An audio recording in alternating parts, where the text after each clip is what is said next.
Good morning, good morning, good morning, good morning, all of you. Welcome, welcome, welcome, welcome to another session of this amazing chapter called Audit of Items of Financial Statements. Sir आज आप इतने खुश क्यों लग रहे हो? Because हमने last session में सर क्या किया था, बैलेंस शीट के सारे आइटम्स कंप्लीट कर लिए थे और अब हम पीएनएल के साथ स्टार्ट करने वाले हैं। और पीएनएल की शुरुआत किसके साथ होगी सर? पीएनएल की शुरुआत होगी सेल्स के साथ। बट एक मिनट, वीडियो को और आगे बढ़ाने से पहले मेरी आप सबसे रिक्वेस्ट है, मेक श्योर एकदम बढ़िया तरीके से आप वीडियो को लाइक जरूर कर दें और अपनी अटेंडेंस लगाते हुए चले, ठीक है सर।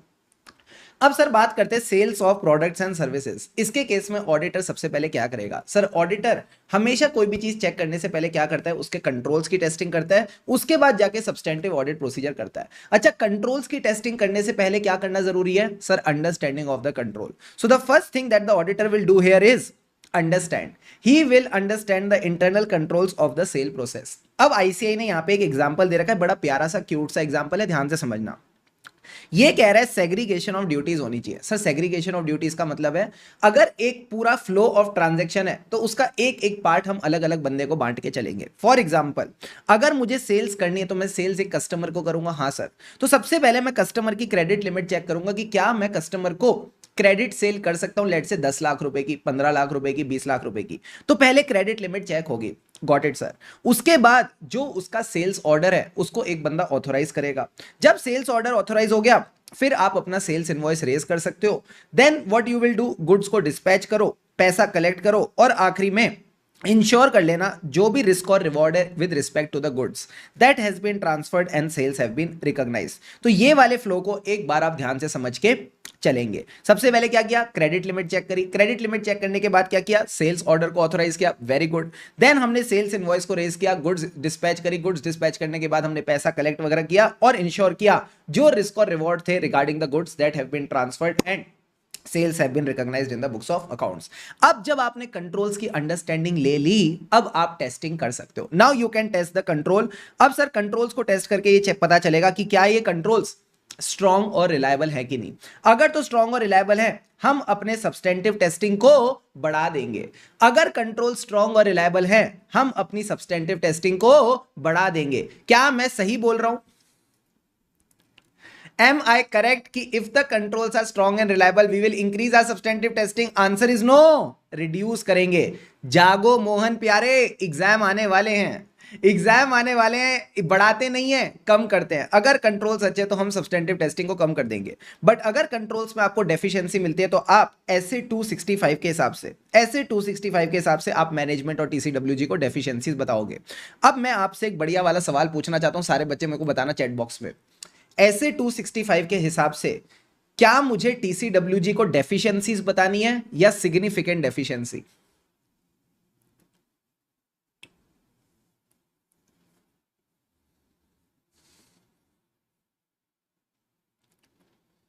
Significant deficiency. टीसीडब्ल्यूजी को नॉर्मल बातें बतानी नहीं होती, हमेशा सिग्निफिकेंट बातें बतानी होती हैं। अब सर आप जब कंट्रोल्स की टेस्टिंग करोगे तो कॉमन कंट्रोल्स, अरे अरे अरे, कॉमन एंड इंटरनल कंट्रोल्स क्या क्या होते हैं? तो मैंने कहा कुछ नहीं होते, ऑथराइजेशन वाले, एग्जीक्यूशन वाले। क्या क्या ऑथराइज होगा? सेल्स ऑर्डर, परचेज ऑर्डर, ठीक है। तो जो आपका सेल्स ऑर्डर है उसको आप ऑथराइज करोगे। जो कस्टमर का परचेज ऑर्डर है, क्या वो प्रॉपर लिमिट में है, उस चीज को देख के ऑथराइज करना। देन सर जब भी आप डेटर्स को राइट ऑफ करते हो, तो मैंने आपको ये चीज डेटर्स वाले प्रोसीजर में सिखाई थी कि डेटर्स को भी राइट ऑफ करने के लिए ऑथराइजेशन जरूरी है। देन सर जब सारी ऑथराइजेशन मिल जाए तो आप सेल्स ऑर्डर को एग्जीक्यूट करके चल सकते हो। अब कई बच्चे सोच रहे हैं सर परचेज ऑर्डर की ऑथराइजेशन तो कस्टमर के वहां पे होगी, परचेज ऑर्डर के ऑथराइजेशन तो कस्टमर के वहां पे होगी, हम लोग कैसे ऑथराइज कर रहे हैं? भाई एक बात समझना, जब आपके पास परचेज ऑर्डर आता है तभी तो आप सेल्स करते हो। जब परचेज ऑर्डर आता है तभी तो सेल्स करते हो। तो पहले आप ये ऑथराइज करोगे कि क्या परचेज ऑर्डर के हिसाब से आपको सेल्स करनी चाहिए कि नहीं। तो इसलिए जो कस्टमर का पीओ ऑथराइजेशन है वो होना जरूरी है। फिर जब आप सेल्स करोगे तो सेल्स ऑर्डर की भी ऑथराइजेशन होती है। तो ये दो ऑथराइजेशन आप ध्यान रख के चलोगे। अब इसके बाद सर कंट्रोल्स की टेस्टिंग कैसे करनी है? कुछ नहीं करना, रैंडम बेसिस पे सेल्स चेक कर लो। रैंडम बेसिस पे सेल्स चेक कर लो और उन सेल्स के केस में देख लेना कस्टमर से क्या परचेज ऑर्डर आया था, क्या आपने सेल्स इनवॉइसिंग करी, क्या कस्टमर के स्टेटमेंट्स हैं। इन चीजों को आप चेक करके चल सकते हो।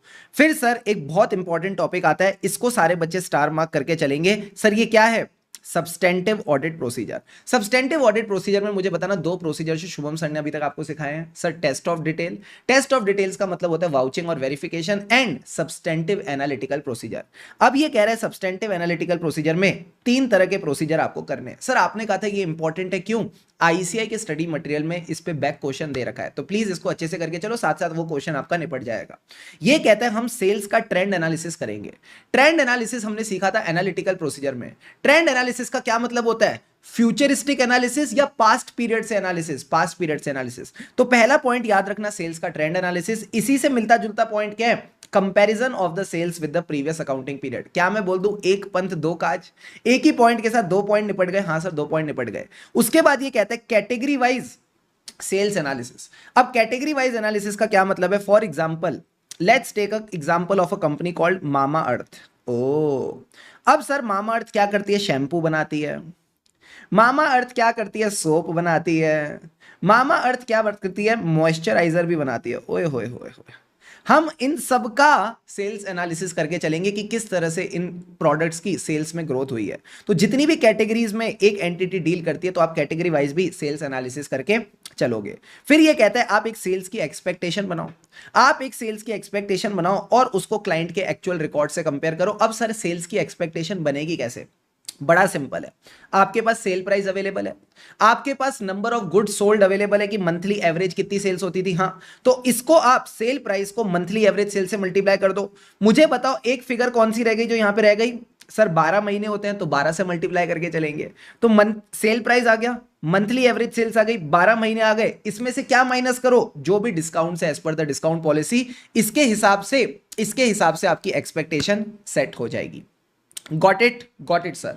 तो ये एक बेसिक सी बात है जो आपको ध्यान में रख के चलनी है। लास्ट बार Shubham sir substantive analytical procedure एक बार रिवाइज करा दो ना। तो सबसे पहले हमने क्या किया? Trend analysis. इसका फायदा क्या है? इसी से मिलता जुलता एक और पॉइंट मिल जाता है, comparison with the previous accounting period. फिर मामा अर्थ वाले एग्जांपल क्या था? Category wise sales analysis. And last में सबसे बेसिक पॉइंट जो हम ऐसे 520 में सीखते हैं, build your sales expectation, compare with the client records, और जहां वेरिएंस मिलेगी उसको इग्नोर कर देंगे।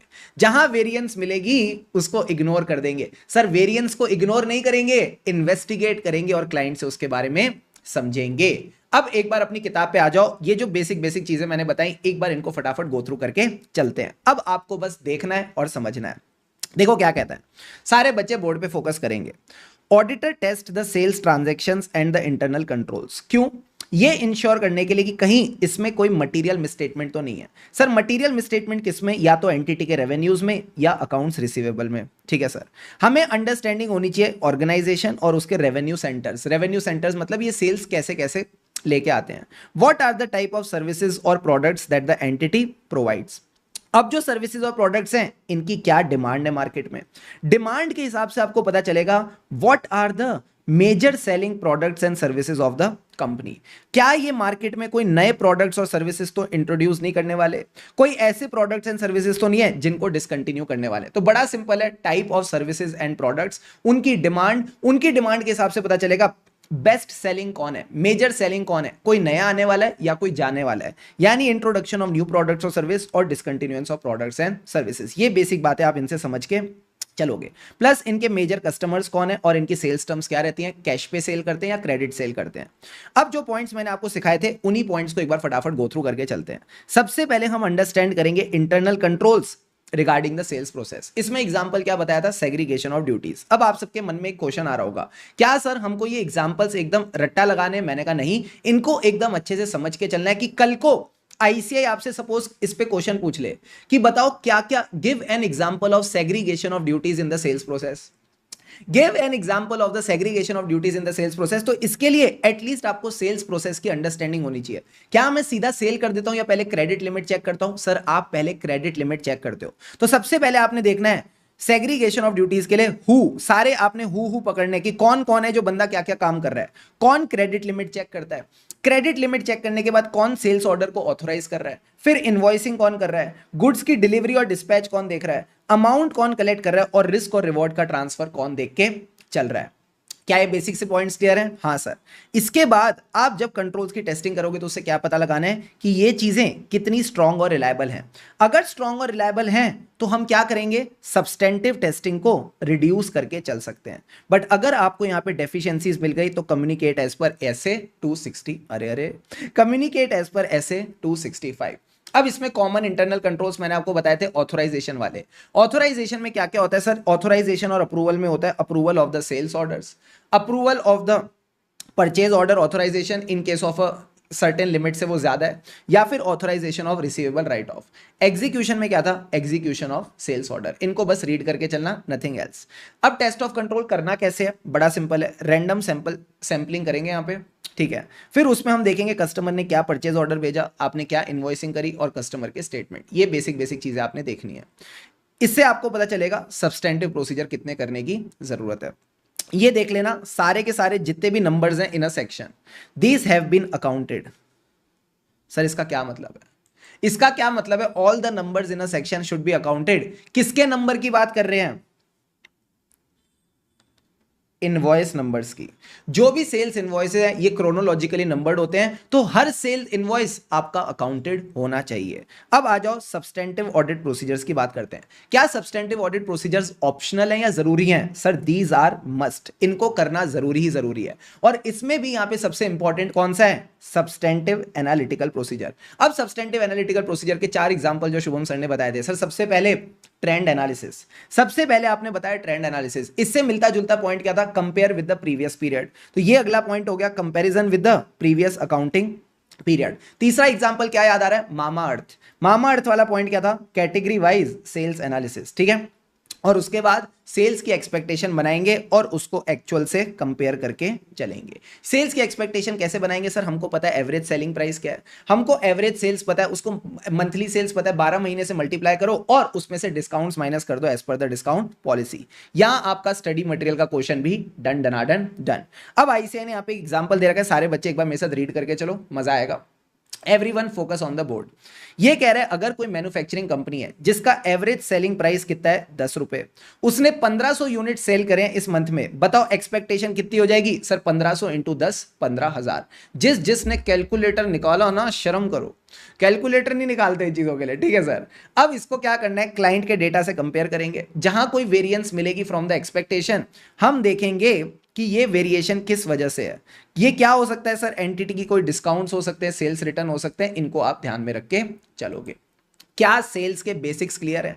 क्या सेल्स के बेसिक्स क्लियर है? हाँ, भले ही इसने एक पेज इकट्ठा कर रखा है, बट मैं बताऊं इसमें कुछ भी नहीं था। सबसे पहले कंट्रोल्स को समझो, मैं रिवाइज करा रहा हूं, ध्यान से समझना। सबसे पहले कंट्रोल्स को समझो, कंट्रोल्स को टेस्ट करो, फिर उसके बाद आपको पता चल जाएगा कंट्रोल्स कितने स्ट्रांग है। अगर कंट्रोल स्ट्रांग है तो सब्सटेंटिव को कम कर देना, अगर कंट्रोल स्ट्रांग नहीं है तो ऐसे 265 के हिसाब से डेफिशिएंसीज को कम्युनिकेट कर देना। अब कंट्रोल्स को टेस्ट कैसे करना है? सर बड़ा सिंपल है, सैंपल बेसिस पे आप चेक कर सकते हो, क्या परचेज ऑर्डर आया, क्या इनवॉइसिंग हुई, क्या डिस्पैचिंग हुई, ये बेसिक बेसिक चीजें देखना। और लास्ट में मैंने बताया substantive analytical procedure. Substantive analytical procedure में 4 प्रोसीजर क्या थे? Trend analysis, compare with the previous period, category wise analysis, Mamaearth वाला एग्जांपल, और लास्ट पॉइंट था डेवलपिंग एन एक्सपेक्टेशन। ठीक है, ठीक है। और उसके हम वेरिएंस एनालिसिस करके चलेंगे। अब आ जाओ मेन टॉपिक्स पे। अब सर मेन टॉपिक्स क्या है? अजर्शंस की टेस्टिंग करेंगे। अरे आईपैड दिखाओ सर। हाँ, अब हम अजर्शंस की टेस्टिंग करेंगे, और अजर्शंस की टेस्टिंग में भी आईसीएआई का एक फेवरेट क्वेश्चन है, how as a auditor do you ensure that the revenue is not overstated? Not overstated मतलब एंटिटी ने यहां पे फिक्टिशियस सेल्स रिकॉर्ड नहीं कर रखी हैं। अकरेंस का क्या मतलब है? सेल एक्चुअल में अकर हुई है, ये जेन्युइन सेल है। तो कैसे मैं चेक करूं फिक्टिशियस सेल्स नहीं है, ओवरस्टेटेड नहीं है? सर बड़ा सिंपल है, सेल आई कहां से? इनवॉइस से। तो आप यहां पे इनवॉइस की चेकिंग करो। तो पहला पॉइंट हो गया, invoice is not recorded twice.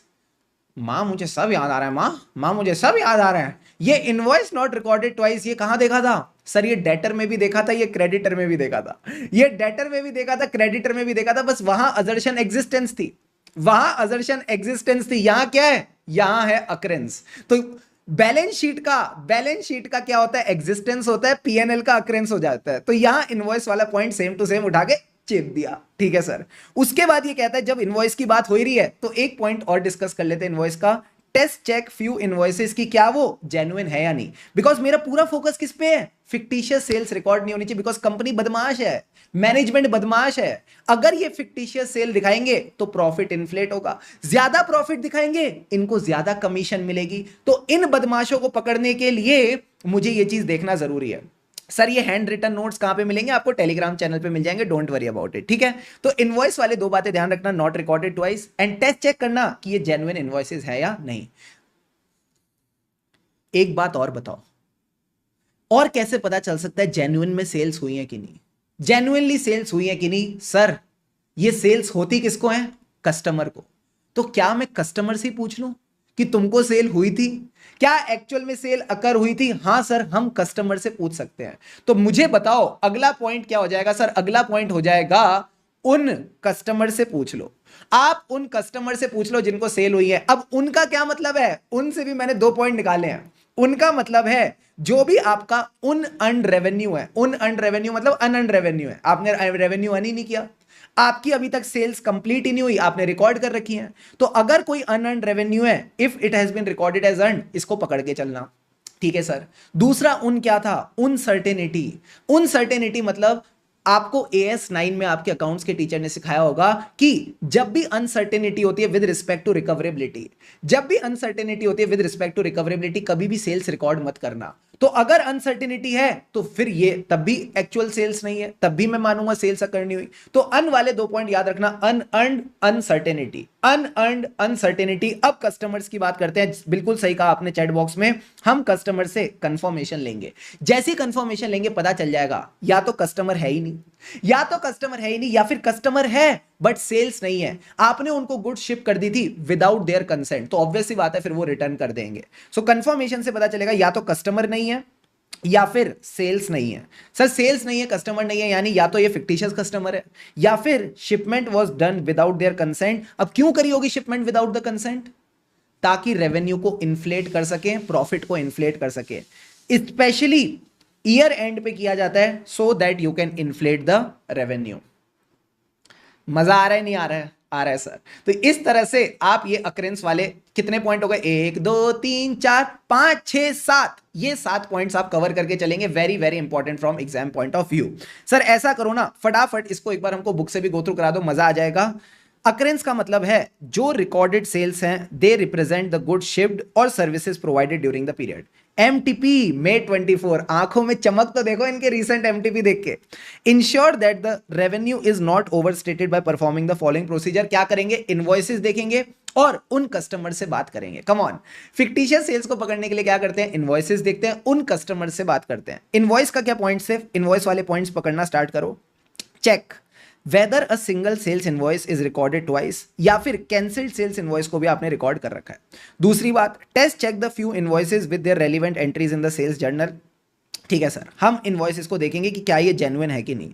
फिर हमें क्या करना है सर, उसके बाद हमें कंफर्मेशन लेनी है कस्टमर से। किन कस्टमर से, उन कस्टमर्स। उन वाले पॉइंट बताओ, अनसर्टेनिटी, और अन वाला पॉइंट क्या था, अनअर्न रेवेन्यू।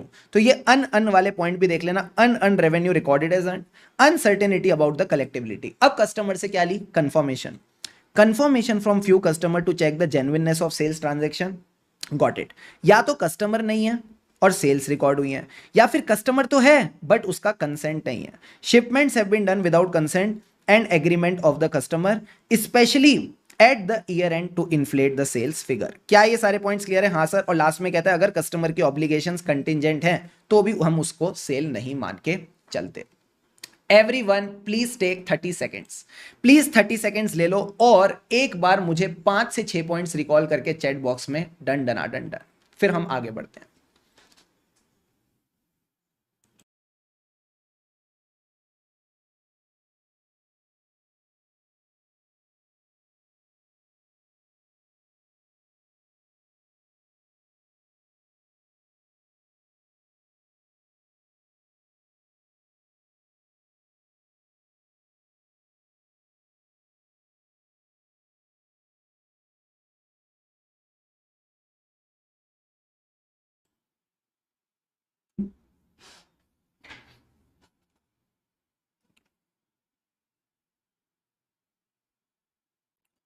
चलो जी, बहुत बढ़िया बहुत बढ़िया बहुत बढ़िया, शानदार। अब आओ मेरे साथ इसके बाद वाले पॉइंट्स को एक बार रीड करके चलेंगे और कुछ नहीं करना।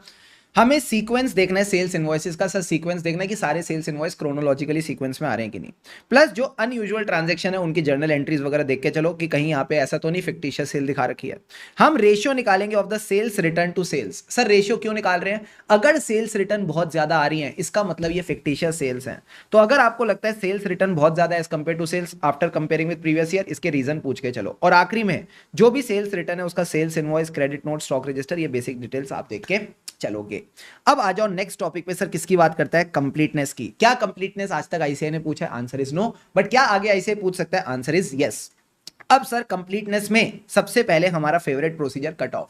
चाहे डेटर्स करो, चाहे क्रेडिटर्स करो, चाहे सेल्स करो, हम सबसे पहले कट ऑफ की बात करेंगे। अच्छा, अभी तक सेल्स में मजेदार बात क्या है सर? एक पॉइंट याद आता है उसके साथ हम एक दूसरा पॉइंट और चिपका देते हैं उससे मिलता जुलता। तो यहां पे भी यही है, परफॉर्म करेंगे cut off procedure. Cut off procedure का मतलब है जो सेल्स अकाउंटिंग पीरियड के बिगिनिंग में हुई है या close to the end of accounting period हुई है। Sir close to the end of accounting period यानी 31 मार्च से जस्ट पहले और 31 मार्च के जस्ट बाद, जो बैलेंस शीट डेट है उसके जस्ट पहले या जस्ट बाद जो ट्रांजैक्शन होती है उनको कहते हैं कट ऑफ ट्रांजैक्शन। तो ये कह रहे हैं हम कट ऑफ प्रोसीजर्स परफॉर्म करेंगे कि जो भी सेल्स हैं वो सही अकाउंटिंग पीरियड में रिकॉर्ड हो चुकी हैं। ठीक है सर। अब यहां पे कट ऑफ एरर्स क्या आ सकते हैं? सर कट ऑफ एरर्स क्या आ सकते हैं कि आप जो सेल्स है ना वो रिकॉग्नाइज कर रहे हो इनवॉइस की डेट के हिसाब से, but not on the basis of risk and reward transfer. सारे बच्चे बताओ AS9 जो आप पढ़ के आए हो, क्या AS9 में आपके अकाउंट्स के टीचर ने ये सिखाया था कि सेल्स इनवॉइस डेट के बेसिस पे होनी चाहिए या इस बेसिस पे होनी चाहिए कब रिस्क और रिवॉर्ड ट्रांसफर हो जाते हैं? किसके बेसिस पे होनी चाहिए actually?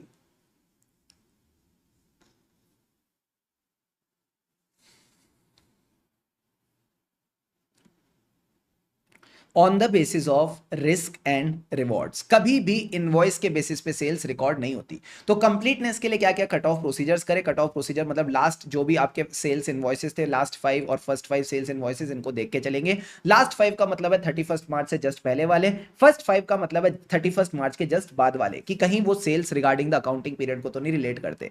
Plus cut off errors कब आते हैं? सर कट ऑफ एरर्स तब आते हैं जब आप अपनी सेल्स को बुक कर रहे हो on the basis of sales invoice, not on the basis of risk and rewards का ट्रांसफर। अब सर कंप्लीटनेस के लिए हमारा मतलब क्या है कि हमसे कोई सेल्स छूट तो नहीं गई है। हमारा मेन फोकस यही तो है कोई सेल्स छूट तो नहीं गई है। तो कौन सी 3 जगह है जहां से हम सेल्स पकड़ सकते हैं? सर शिपिंग डॉक्यूमेंट से। जो गुड्स शिप हुई हैं नॉर्मली उनकी सेल्स रिकॉर्ड होनी चाहिए।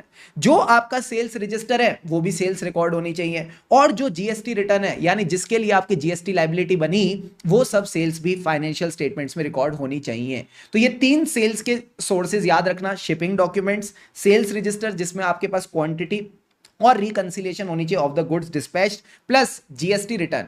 जीएसटी रिटर्न को हमें किससे रिकंसाइल करना है? With the revenue in the PNL. तो जो जीएसटी में आपने सप्लाई दिखा रखी है, जो जीएसटी में आपने सप्लाई की फिगर दिखा रखी है, उसको आप रिकंसाइल करोगे with the revenue in the PNL. क्या ये तीनों पॉइंट्स क्लियर है? हाँ सर। कट ऑफ हो गया, शिपिंग डॉक्यूमेंट्स हो गए, शिपिंग डॉक्यूमेंट्स के बाद सेल्स रजिस्टर, सेल्स रजिस्टर के बाद जीएसटी रिटर्न्स। अब आ जाओ कंप्लीटनेस वाले अपने अपने पॉइंट्स हम फटाफट कवर करते हैं। सबसे पहले हम कट ऑफ की बात करते हैं। कट ऑफ को मैं इस वाले कलर से पकड़ लेता हूं। कट ऑफ प्रोसीजर्स में ये इंश्योर करना है that revenues are recognized in the correct accounting period, current accounting period, and sales are not tempered towards the period end. अब कट ऑफ एरर्स कब होते हैं? जब आप रिकॉग्नाइज करते हो रेवेन्यू किसके बेसिस पे? On the basis of sales invoice rather than the date when the risk and rewards are transferred to the buyer. इसके लिए हमें एक रोबस्ट कट ऑफ टेस्ट करना जरूरी है ताकि इन तरह के एरर्स को हम पकड़ सके। सर कट ऑफ वाले 2 पॉइंट्स तो मस्त हो गए, मजा आ गया। इसके बाद शुभम सर ने क्या बताया था? सर आपने बताए थे 3 documents, shipping documents, sales register, GST return. Shipping document, sales register, GST return. अब शिपिंग डॉक्यूमेंट्स वाला पॉइंट पकड़ो। हम जो भी शिपिंग डॉक्यूमेंट्स वाले चीजें हैं इनको सेल्स जर्नल से ट्रेस करके चलेंगे कि इनकी सेल्स बुक हुई कि नहीं। फिर मैंने क्या बताया? Sales register, check whether the quantity in the sales register वो आ रही है कि नहीं आपकी बुक्स में, एंड रिकंसाइल करो जो भी गुड्स आपने डिस्पैच करी as per stock and financial records and statutory records like GST. अगला पॉइंट जीएसटी ही है। Review the GST tax and GST returns. ठीक है सर, इसका जो सप्लाई है उसको रिकंसाइल करो with the revenue in PNL account.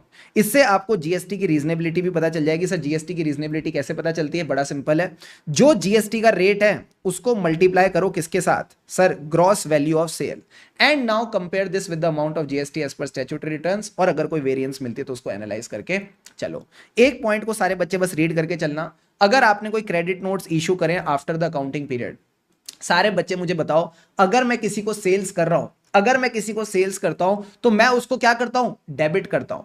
तो मैं क्रेडिट नोट क्यों इशू करूंगा? बताना जरा, why will I issue a credit note to a debtor? क्या क्या रीजंस हो सकते हैं? सर रिटर्न्स हो सकती हैं, और बताओ? सेल्स रिटर्न, सबने एकदम सही बोला। तो यहां पे यही लिखा हुआ है, इस पॉइंट को अलग से ध्यान रखना, verify the credit notes issued after the accounting period, क्योंकि हो सकता है आपने फिक्टिशियस सेल्स दिखाई हो एंड उन सेल्स को कैंसिल करने के लिए आपने एंड में क्रेडिट नोट डाल दिया। अब मुझे एक बात बताना सारे बच्चे, कंप्लीटनेस में हमें डर क्या होता है? कम दिखाया या ज्यादा दिखाया? अरे कंप्लीटनेस में डर क्या होता है? कम दिखाया या ज्यादा दिखाया? सर दोनों।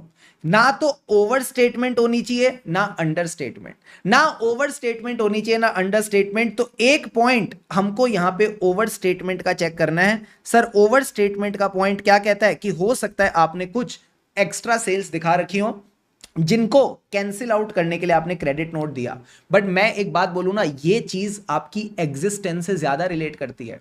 अगर आप टॉपिक की फील समझो, अगर आप टॉपिक की फील समझो, ओवर स्टेटमेंट वाली चीज क्या आपकी एग्जिस्टेंस से, अकरेंस से ज्यादा रिलेट नहीं करती? ये तो एक्चुअल में अकर ही नहीं हुई ना। तुम मेरी बात समझ पा रहे हो या नहीं समझ पा रहे हो? जो मेरे को थोड़ा थोड़ा ऐसे हार्ट में हल्का हल्का गुदगुदी हो रही है, क्या तुमको फील आ रही है, नहीं आ रही है? Yes sir. तो एक ओवर स्टेटमेंट वाला पॉइंट अलग से अपने को ध्यान में रख के चलना है। अब आ जाओ मेजरमेंट की बात करते हैं। सारे बच्चे पानी के 2 घूंट लगाओ और चैट बॉक्स में रेडी।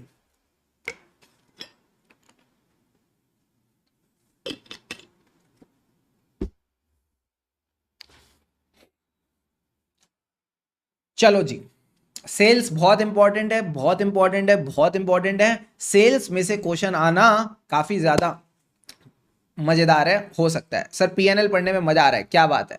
अब आओ मेजरमेंट की बात करते हैं, एक्यूरेसी की बात करते हैं। Sir measurement is just like your accuracy. कई बच्चे सोच रहे होंगे आपने तो ओ सी ए सी सी करके असर्शन सिखाई थी, ये एक्यूरेसी कहां गया? अरे एक्यूरेसी को ये लोग मेजरमेंट बोलते हैं इस चैप्टर में।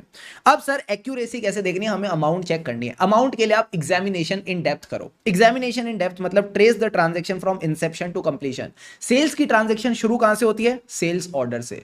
खत्म कहां पे होती है? जब आप पेमेंट कर देते हो टू द अकाउंट्स रिसीवेबल। ये सुनने में थोड़ा गलत नहीं लग रहा? अब ठीक है, तो कह रहा है सेल्स ऑर्डर से लेके payment by the accounts receivable, जब आप अकाउंट्स रिसीवेबल से पेमेंट कलेक्ट कर लेते हो। ठीक है, ठीक है सर। तो सबसे पहले क्या करी? Examination in depth. और मुझे बताओ सेल्स की अमाउंट कैसे चेक कर सकते हैं? सर हमें ना सेल्स की अकाउंटिंग देखनी पड़ेगी, हमें सेल्स की अकाउंटिंग देखनी पड़ेगी। इसके लिए आपको एंटिटी के बिजनेस को समझना पड़ेगा और इससे रिलेटेड गैप के इश्यूज को। सर गैप के इश्यूज क्या होते हैं? गैप के इश्यूज बेसिकली आप ऐसा समझ लो, अकाउंटिंग स्टैंडर्ड के इश्यूज। ये कह रहा है कि क्लाइंट के ऑपरेशन से समझो, क्या ये पॉइंट ऑफ सेल रिकॉग्निशन है या परसेंटेज ऑफ कंप्लीशन मेथड? मुझे बताओ पॉइंट ऑफ सेल रिकॉग्निशन और परसेंटेज ऑफ कंप्लीशन मेथड कब कब यूज होते हैं? सर सपोज अगर मैं किसी को गुड सेल कर रहा हूं तो जैसे ही मैंने गुड सेल करे उसी पॉइंट पे सेल्स रिकॉग्नाइज हो जाती हैं। बट अगर आप किसी के लिए कंस्ट्रक्शन प्रोजेक्ट कर रहे हो, if you are doing a construction project, तो हम उसमें परसेंटेज ऑफ कंप्लीशन मेथड लगाते हैं कि 15% कंप्लीट हो गया, इसके हिसाब से सेल्स रिकॉग्नाइज करो। 50% हो गया, इसके हिसाब से करो। 75% हो गया, इसके हिसाब से करो। तो हमें क्या करना है ना, जब हम इसकी एक्यूरेसी देख रहे हैं, वैल्यू देख रहे हैं, तो सबसे पहले इन डेप्थ आपको एग्जामिन करना है पूरी ट्रांजैक्शन को। अब उसकी अकाउंटिंग के लिए क्लाइंट्स के ऑपरेशन पता होने चाहिए, यानी क्या ये पॉइंट ऑफ सेल रिकॉग्निशन है या परसेंटेज ऑफ कंप्लीशन मेथड? क्या ये दोनों के दोनों पॉइंट्स क्लियर हो गए? हाँ सर क्लियर हो गए। इसके बाद अदर पॉइंट्स क्या कहते हैं? मैंने कहा बड़ा सिंपल है, वैल्यू वाली चीजें कहां कहां झंझट देती है सर? जब आपने सेल्स डॉलर में करी है, यानी if these are export sales तो आप एज पर AS11 इसका कन्वर्जन कर लेना, कंप्लायंस कर लेना। प्लस अगर ये रिलेटेड पार्टी सेल्स है तो हो सकता है आपने भेदभाव किया हो सकता है आपने आर्म्स लेंथ प्राइस पे ना किया हो, सो इसका रेट ऑफ सेल्स देख लेना, आर्म्स लेंथ प्राइस पे होनी चाहिए। प्लस क्योंकि आपकी रिलेटेड पार्टी है तो हो सकता है वो आपको पैसे ना दे, तो आप इसमें कलेक्टिबिलिटी भी चेक करके चलोगे। तो मेजरमेंट मुझे बहुत इंटरेस्टिंग लगता है। सबसे पहले इन डेप्थ एग्जामिन करेंगे, फिर एंटिटी के ऑपरेशंस को समझेंगे कि सेल्स कहां रिकॉग्नाइज होनी चाहिए, पॉइंट ऑफ सेल या कंप्लीशन ऑफ मेथड, POCM बोलते हो प्यार से, परसेंटेज ऑफ कंप्लीशन मेथड। और दो स्पेशल केसेस याद रखना, AS11 और रिलेटेड पार्टीज। क्लियर है बॉस? क्लियर है सर? अब आओ मेरे साथ मेजरमेंट की बात करके चलते हैं। Let's talk about the measurement. अब मेजरमेंट में क्या है, जो चीजें बताई एक बार फटाफट इनको गो थ्रू करते हैं। MTP नवंबर 22 इंपॉर्टेंट है। All the sales are accurately measured as per the accounting standards and correctly journalise, summarised and posted. एक एक पॉइंट को एक बार फटाफट गो थ्रू करके चलते हैं, मजा आ जाएगा। पहला point, trace the transaction from the inception to completion, यानी कुछ सेल्स ट्रांजेक्शन उठाओ, उसके बाद जो भी उनके सेल्स ऑर्डर है उनको देखो, एवरी अंडरलाइंग डॉक्यूमेंट को देखो एंड देखो क्या आपने उसमें से इंसेंटिव दिए, डिस्काउंट दिए, उनको माइनस कर लेना। And it should be as per the revenue recognition policy of the entity. जब आपने एग्जामिनेशन इन डेप्थ कर ली, अगला पॉइंट क्या था? परसेंटेज ऑफ कंप्लीशन मेथड और पॉइंट ऑफ सेल रिकॉग्निशन। मतलब इसके लिए आपको एंटिटी के ऑपरेशंस को समझना पड़ेगा, उसके गैप इश्यूज को समझना पड़ेगा कि कैसे उसकी रिकॉग्निशन होनी चाहिए ऑफ द रेवेन्यू। क्या ये पॉइंट ऑफ सेल्स रिकॉग्निशन है या percentage of completion? Special points थे AS11 in case of export sales. And last में अगर ये रिलेटेड पार्टी है, कहां गई ये रही बदमाश, तो इसके केस में हम इसका रेट देखेंगे। रेट का क्या मतलब है? रेट आर्म्स लेंथ प्राइस पे होना चाहिए, रीजनेबल होना चाहिए। एंड इसके केस में कलेक्टिबिलिटी भी फोकस करके चलना। सर इसमें से किस टाइप के क्वेश्चन आएंगे? सीधे सीधे क्वेश्चन आएंगे 4-5 नंबर के, कि बताओ जब मैं सेल्स की मेजरमेंट चेक कर रहा हूं तो एज अ ऑडिटर आप क्या ऑडिट प्रोसीजर करोगे? तुम मुझे बताओ, और क्या प्रोसीजर, और क्या क्वेश्चन आ सकता है? और कोई क्वेश्चन आ सकता है क्या? नहीं सर, और कोई क्वेश्चन आ ही नहीं सकता। तो this is the basic point that you need to consider. अच्छा हाँ, सेल्स कंप्लीट हो गया, सेल्स कंप्लीट हो गया, यानी अब बस आपके पास डिस्क्लोजर बचे हैं। सर डिस्क्लोजर में क्या क्या आएगा? अरे डन डन डन डन हो गया, sales complete. In respect of a company other than a finance company, हमने सेपरेटली क्या डिस्क्लोज करना है? Sale of products, sale of services. अगर आपको कोई ग्रांट्स और डोनेशंस मिले हैं which are of revenue nature, उनको भी आप यहां पे रिकॉग्नाइज करके चलोगे। एंड जो अदर ऑपरेटिंग रेवेन्यूज हैं उनको भी ले आना। तो सबसे पहले सेल आ गए, ग्रांट्स एंड डोनेशंस आ गई, अदर ऑपरेटिंग रेवेन्यूज आ गए, इसमें से एक्साइज ड्यूटी माइनस हो जाएगी जो आज की डेट में होती नहीं है। In respect of a finance company क्या क्या रेवेन्यू होता है? Interest and other financial services का revenue. Revenue under each of the above head shall be disclose separately by way of notes to accounts to the extent payable. Sir क्या क्या हमको separately बता के चलना है? अगर आपके कोई ब्रोकरेज दिया है या डिस्काउंट ऑन सेल्स है other than the trade discount, उसको आप उसी हेड के अंदर डिस्क्लोज करके चलोगे। ठीक है sir. Whether the transaction with related party are appropriately disclosed, ये बेसिक बातों को बस आप एक बार रीड करके चलो, इसमें कुछ खास मसाला नहीं है। अब आ जाओ सारे के सारे बच्चे अदर इनकम पे, पानी के 2 घूंट लगाओ और चैट बॉक्स में रेडी। चलो let's begin with other income now.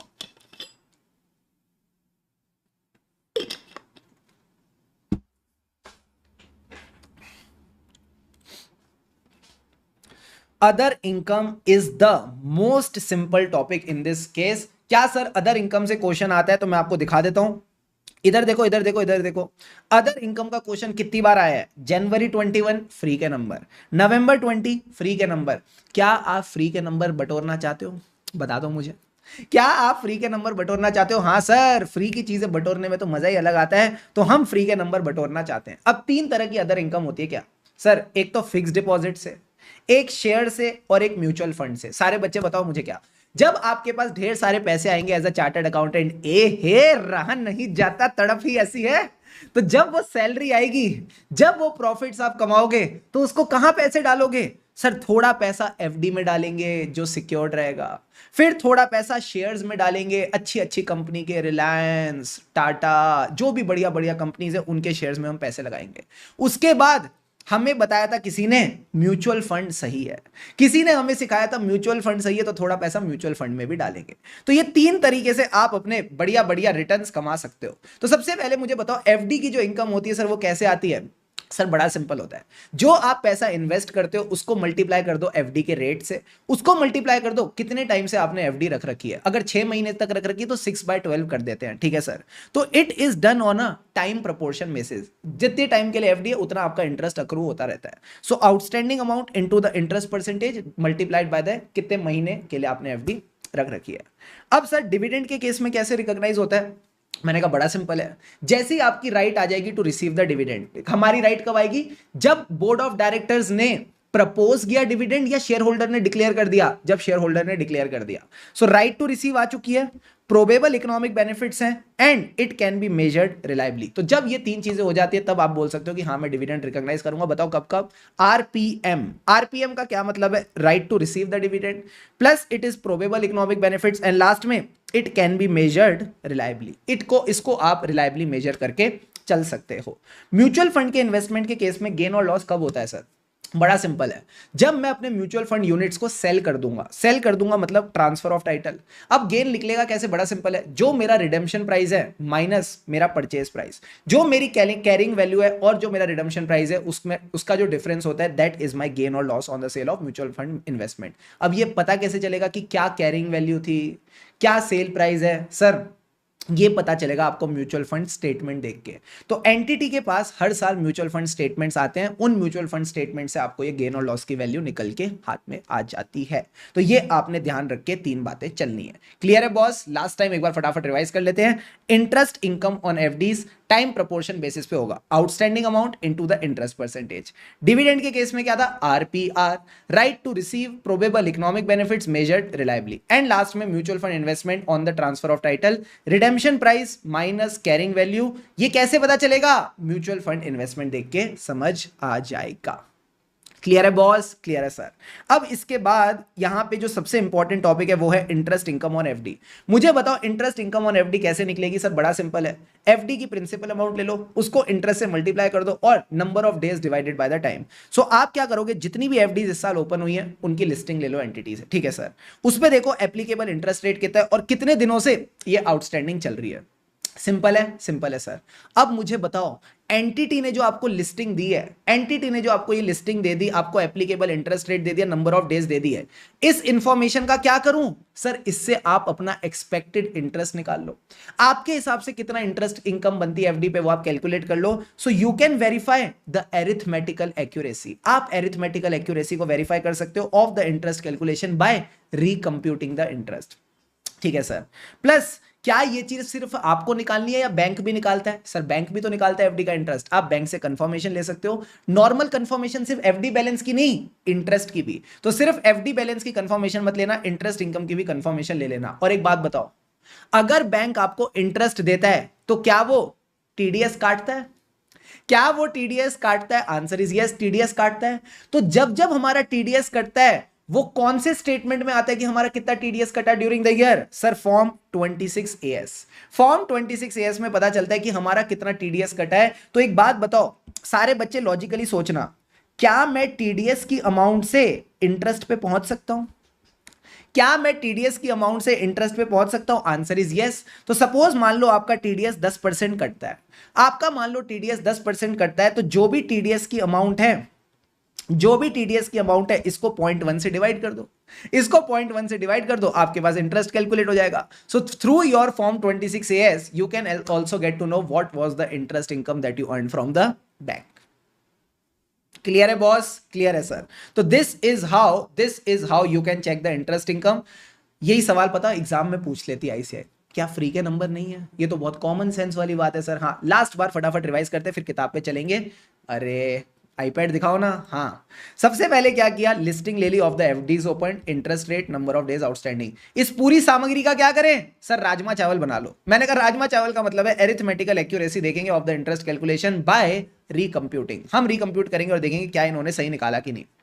अब बैंक ने भी कर रखा है तो बैंक से ले ली डायरेक्ट कंफर्मेशन इंटरेस्ट इनकम की भी, और टैक्स वालों ने क्या दिया, कॉपी ऑफ फॉर्म 26AS। आओ अपनी किताब पे, अदर इनकम पे, पैसा कहां कहां लगाएंगे? एफडी में लगाएंगे। एफडी की इनकम कैसे आती है? टाइम प्रोपोर्शन बेसिस पे आती है, मतलब आप अमाउंट आउटस्टैंडिंग ले लो और इंटरेस्ट रेट ले लो, मजा आ जाएगा। डिविडेंड के बारे में क्या था? आरपीआर। आरपीआर था, आरपीएम ले लो चलो। आरपीएम का मतलब है right to receive the dividend, probable economic benefits will come to the entity and amount can be measured reliably. शाबाश। म्यूचुअल फंड सही है। ये कैसे पता चलेगा? ट्रांसफर ऑफ टाइटल होना चाहिए and difference between the redemption price, कितने अरसे पे आपने रिडीम किया, और इसकी कैरिंग वैल्यू क्या थी। ये जनवरी 21 में आईसीए ने 3 पॉइंट्स पूछे। फिर आता है सर फिक्स डिपॉजिट्स पे इंटरेस्ट इनकम कैसे चेक करें? सबसे पहले एंटिटी से सामग्री ले लो, take the listing of the FDs open during the year, उनका इंटरेस्ट रेट क्या था, नंबर ऑफ डेज क्या है। अब इससे आप रिकम्प्यूटेशन कर लो ताकि एरिथमेटिकल एक्यूरेसी पता चल जाए। कैसे रिकम्प्यूट करेंगे? मल्टीप्लाई कर दो डिपॉजिट अमाउंट को with the rate and number of days. क्या बात है सर। फिर आपके 2 पॉइंट्स आ गए कंफर्मेशन वाले। कंफर्मेशन वाले 2 पॉइंट क्या कहते हैं? जो भी अमाउंट आउटस्टैंडिंग है एट द ईयर एंड उसकी डायरेक्ट कंफर्मेशन ले लो। क्या मैं कंफर्मेशन सिर्फ अमाउंट की लूंगा या इंटरेस्ट की भी? सर इंटरेस्ट की भी। तो ये कहता है confirmation of the interest income from the bank, और देखो क्या ये बैंक्स वाली जो इंटरेस्ट इनकम है वो रिकंसाइल कर रही है with the entity. And last में आएगा टैक्स वाला फॉर्म 26AS। Deal done? अरे डील डन है कि नहीं? हाँ सर। यहां आपका पीएनएल का पूरा इनकम वाला पार्ट हमने कवर कर लिया, सेल्स भी कवर हो गया, इंटरेस्ट इनकम भी कवर हो गया। क्या हम थोड़े खर्चे कर लें? सर खर्चे का मतलब है अदर इनकम। एक मिनट रुको। खर्चे करने से पहले छोटी छोटी बातें यहां पे दे रखी है, इनको एक बार रीड करके चलते हैं। यहां पे अगर आप चाहो तो लिख भी सकते हो, बड़ा बड़ा रीड, इनमें कुछ खास मसाला नहीं है। ये कह रहा है फॉर डिविडेंड वेरीफाई कि आप रिकॉग्नाइज करो in the statement of PNL. कब? जब right to receive the payment आ जाती है। राइट टू रिसीव कब होते हैं? जब वो डिक्लेयर कर देते हैं। ठीक है सर। गेन और loss on the mutual fund investment कब होता है? जब ट्रांसफर ऑफ टाइटल होता है। ये बात मैंने ऑलरेडी आपको बता दी, वापस गो थ्रू करा रहा हूं। And there is a difference between the redemption price and carrying value. पता कैसे चलेगा? म्यूचुअल फंड स्टेटमेंट से। अब डिस्क्लोजर में क्या आती है? वही तीनों चीजें, interest income, dividend income, mutual fund पे क्या सेल और नेट गेन और loss on sale of investment and other non operating income. ठीक है सर। अब सारे बच्चे एक बार ये पार्ट पढ़ना और मुझे बताना क्या मैंने आपको इससे रिलेटेड पहले कुछ पढ़ा रखा है। Company shall give details of any transaction not recorded in the books of account but it has been surrendered और disclosed as income during the tax assessment in the year. या तो आप पे कोई छापा पड़ा था या कोई और प्रोविजन है, unless there is a immunity for disclosure in any scheme. तो कंपनी क्या करेगी? कंपनी इसको प्रॉपर्ली रिकॉर्ड करेगी in the books of accounts. Clause 8 income tax authorities ने लगा दी कंपनी की वाट। क्लॉज 8 इनकम टैक्स अथॉरिटीज ने लगा दी कंपनी की वाट। तो जब भी कंपनी क्या करती है? इनकम को सरेंडर करती है, डिस्क्लोज करती है as a income to the income tax authorities under any search, seizure, whatever, हमें क्या इंश्योर करना है कि कंपनी उसको बुक्स ऑफ अकाउंट्स में भी डिस्क्लोज करके चले। और अगर कंपनी ऐसा कुछ कर रही है तो इस केस में क्या होता है सर? कारो 2020 में हमने रिपोर्टिंग डिस्कस की थी, क्लॉज 8 पैरा 3 ऑफ योर कारो 2020।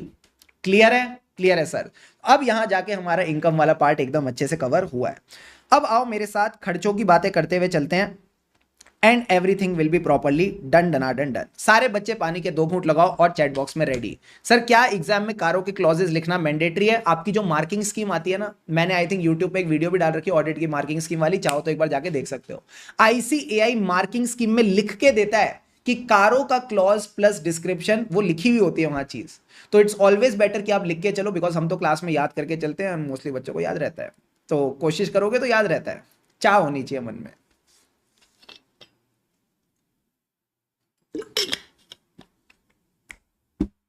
जल्दी से भाई रेडी हो जाओ, 15-20 मिनट का सेशन और बचा हुआ है। And everything will be properly done. चलो सर, सबसे पहले अदर एक्सपेंसेस के केस में आपने एट्रीब्यूट्स देखने हैं। सर थोड़ी मोटिवेशन दो।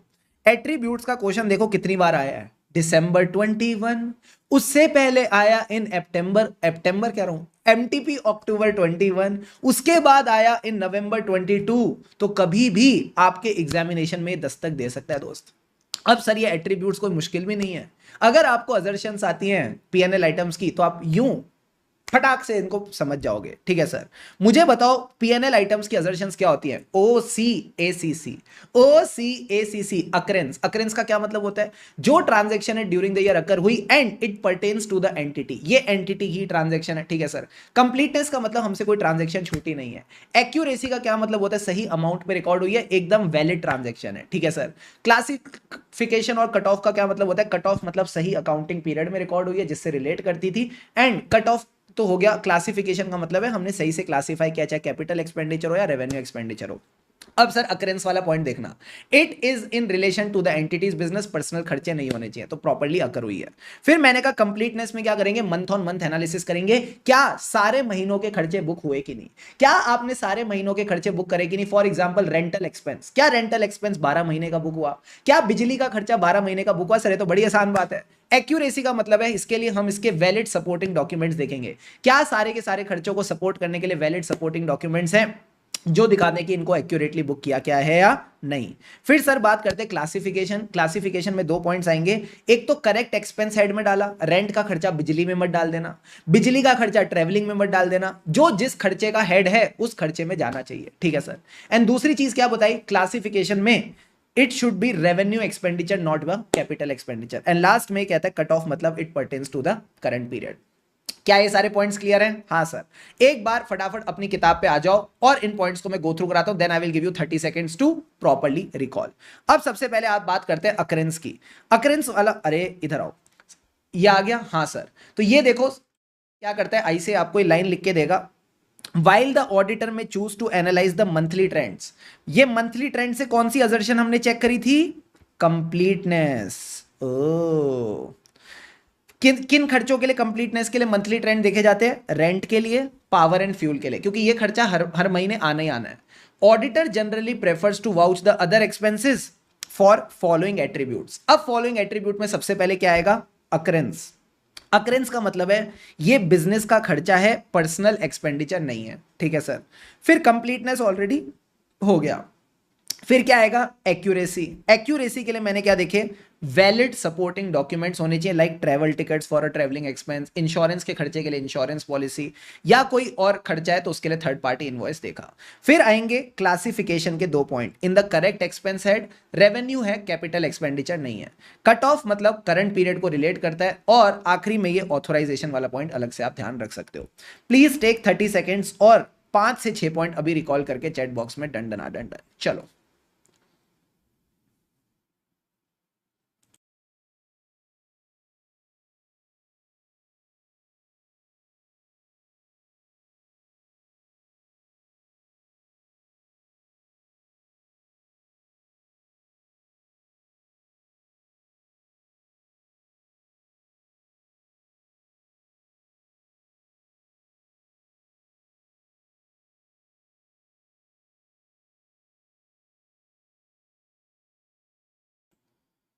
शाबाश।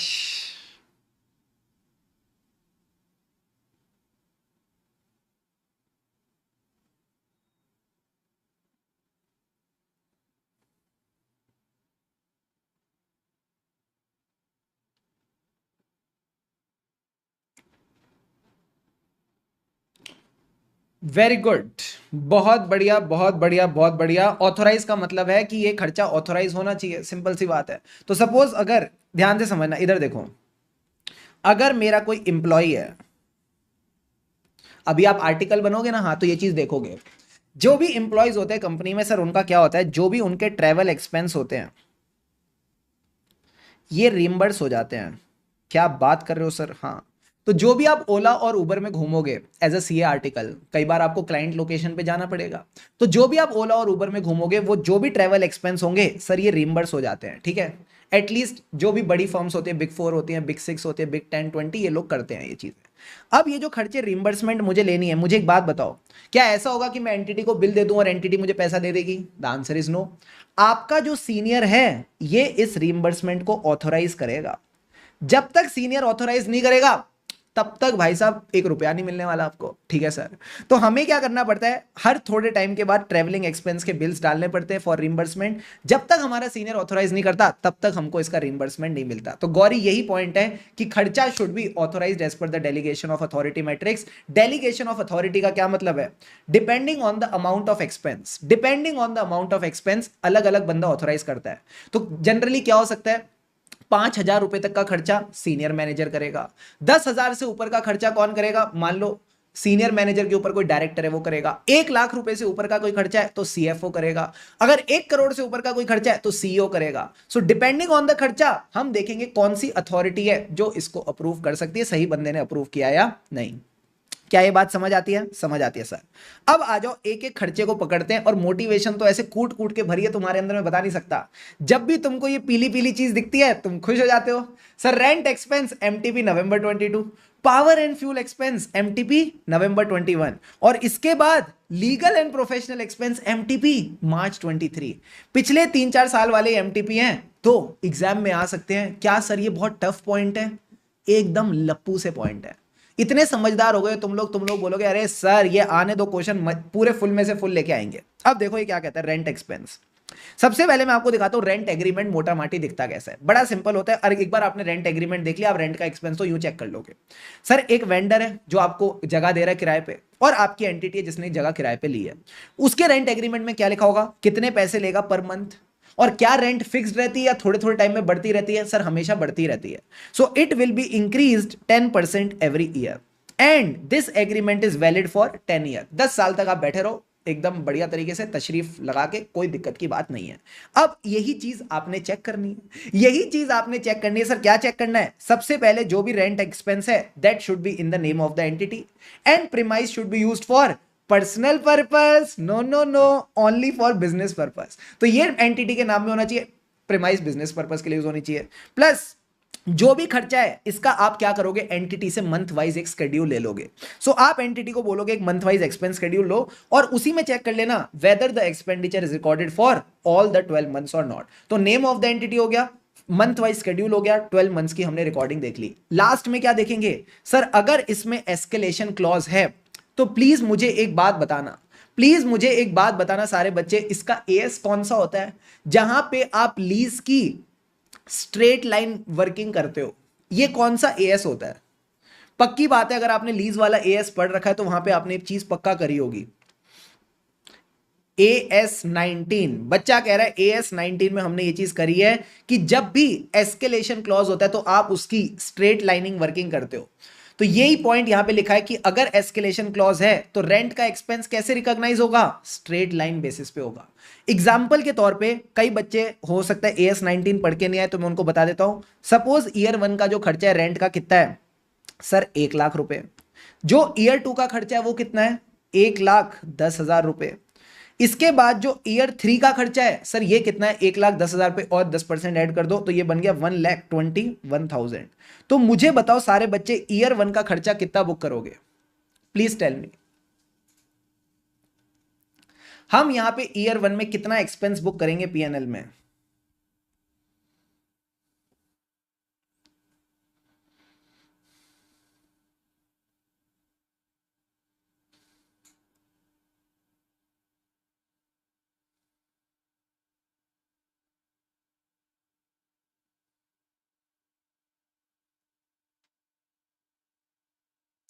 तुमने फिर स्ट्रेट लाइन क्या करा, तुमने फिर स्ट्रेट लाइन क्या किया,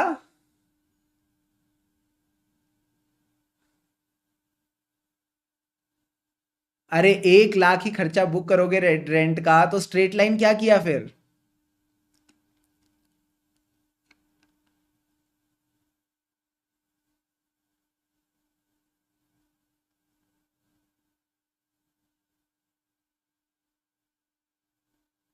बोलो बोलो, अरे बोलो बोलो।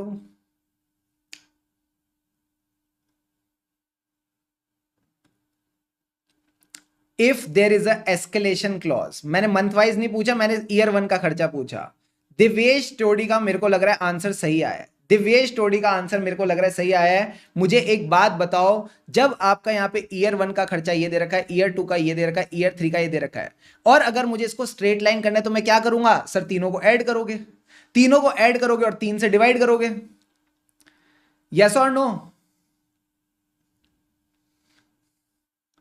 भाई साहब एवरेज करेंगे ना बाबू, तो सर 1,10,000, 1,10,333, ये मोटा माटी बच्चों ने आंसर निकाल के दिया है। ये आपका एवरेज खर्चा बैठना चाहिए पर ईयर का। सिमिलरली ईयर 2 में भी आप 1,10,333 डालोगे, ईयर 3 में भी आप क्या करोगे? 1,10,333। अब मुझे एक बात बताना सारे बच्चे, क्या आप कंपनी को, जो सामने वाला बंदा है उसको कितने दोगे? सर हम उसको तो 1,00,000 ही दे रहे हैं, हम उसको तो 1,00,000 ही दे रहे हैं, बट 1,10,333 का खर्चा हमने बुक करा है। यस और नो? Yes sir. तो यहां पे आपको क्या करना पड़ता है सर? एक लीज लायबिलिटी भी बनानी पड़ती है, कहीं ना कहीं लीज लायबिलिटी वगैरह भी बनानी पड़ती है। तो अभी मैं उतना डिटेल में नहीं जा रहा, बस इतना बता रहा हूं कि अगर एस्केलेशन क्लॉज है तो it should be recorded on a straight line basis. क्या ये बात समझ आ रही है? नहीं आ रही है? आ रही है सर। तो ये एक बेसिक सी आप बात ध्यान रख के चलेंगे। सबसे पहले एंटिटी का मतलब है it should be in the name of the entity, ठीक है sir. And premises should be used for business. फिर उसके बाद मंथली अगर खर्चा है तो हम मंथ वाइज एक्सपेंस शेड्यूल भी बनाएंगे एंड इसको रिकॉर्ड करेंगे for 12 months. Got it sir.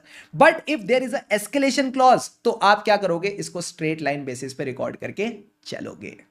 Got it sir. तो बस आपने ये इमेज ध्यान में रखनी है और इसमें कुछ भी नहीं है।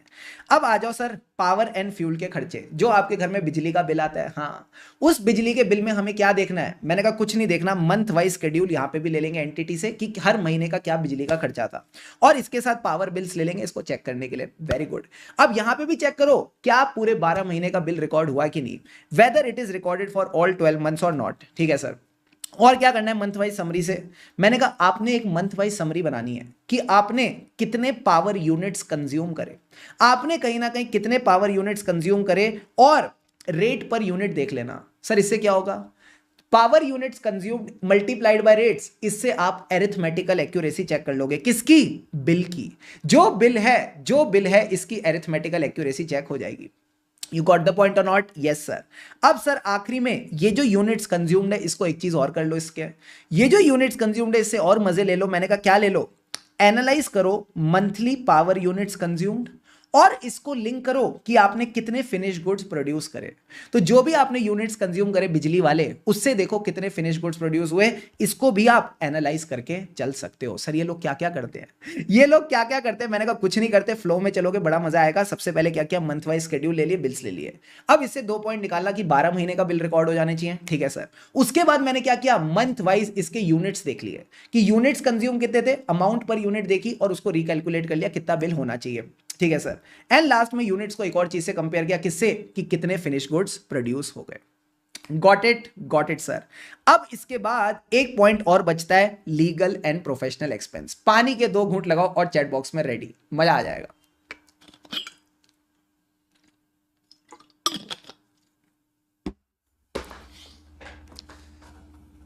चलो जी, let's begin with legal and professional expense.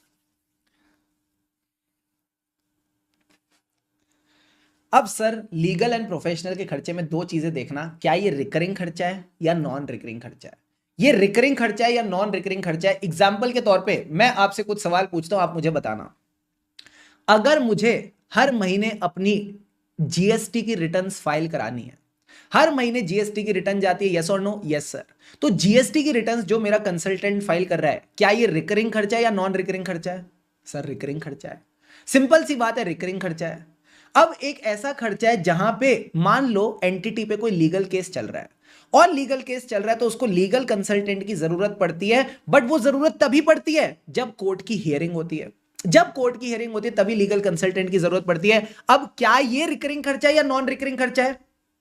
जब लीगल हियरिंग होगी तभी बंदा चाहिए, sir this is a non recurring expense. तो लीगल का खर्चा 2 तरीके का होता है सर, क्या? एक तो रिकरिंग, एक नॉन रिकरिंग।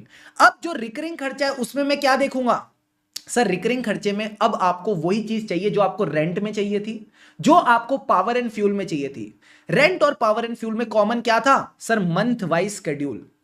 तो यहां पे भी मैं मंथ वाइज शेड्यूल लूंगा, बट मंथ वाइज के साथ क्या होगा? Consultant wise. तो जो भी आपके लीगल कंसल्टेंट्स हैं उसकी आप month wise consultant wise summary देख लोगे रिकरिंग खर्चे की, एंड इसका मंथली रिटर्नरशिप एग्रीमेंट देख लेना। इस स्पेशली क्या देखना इसमें कि expenditure for all the 12 months is recorded. क्या ये सेम टू सेम चीज है जो हमने पहले रेंट में पढ़ ली या पावर एंड फ्यूल में पढ़ ली? हाँ, तो रिकरिंग के केस में तो यही चीज होगी। ठीक है सर।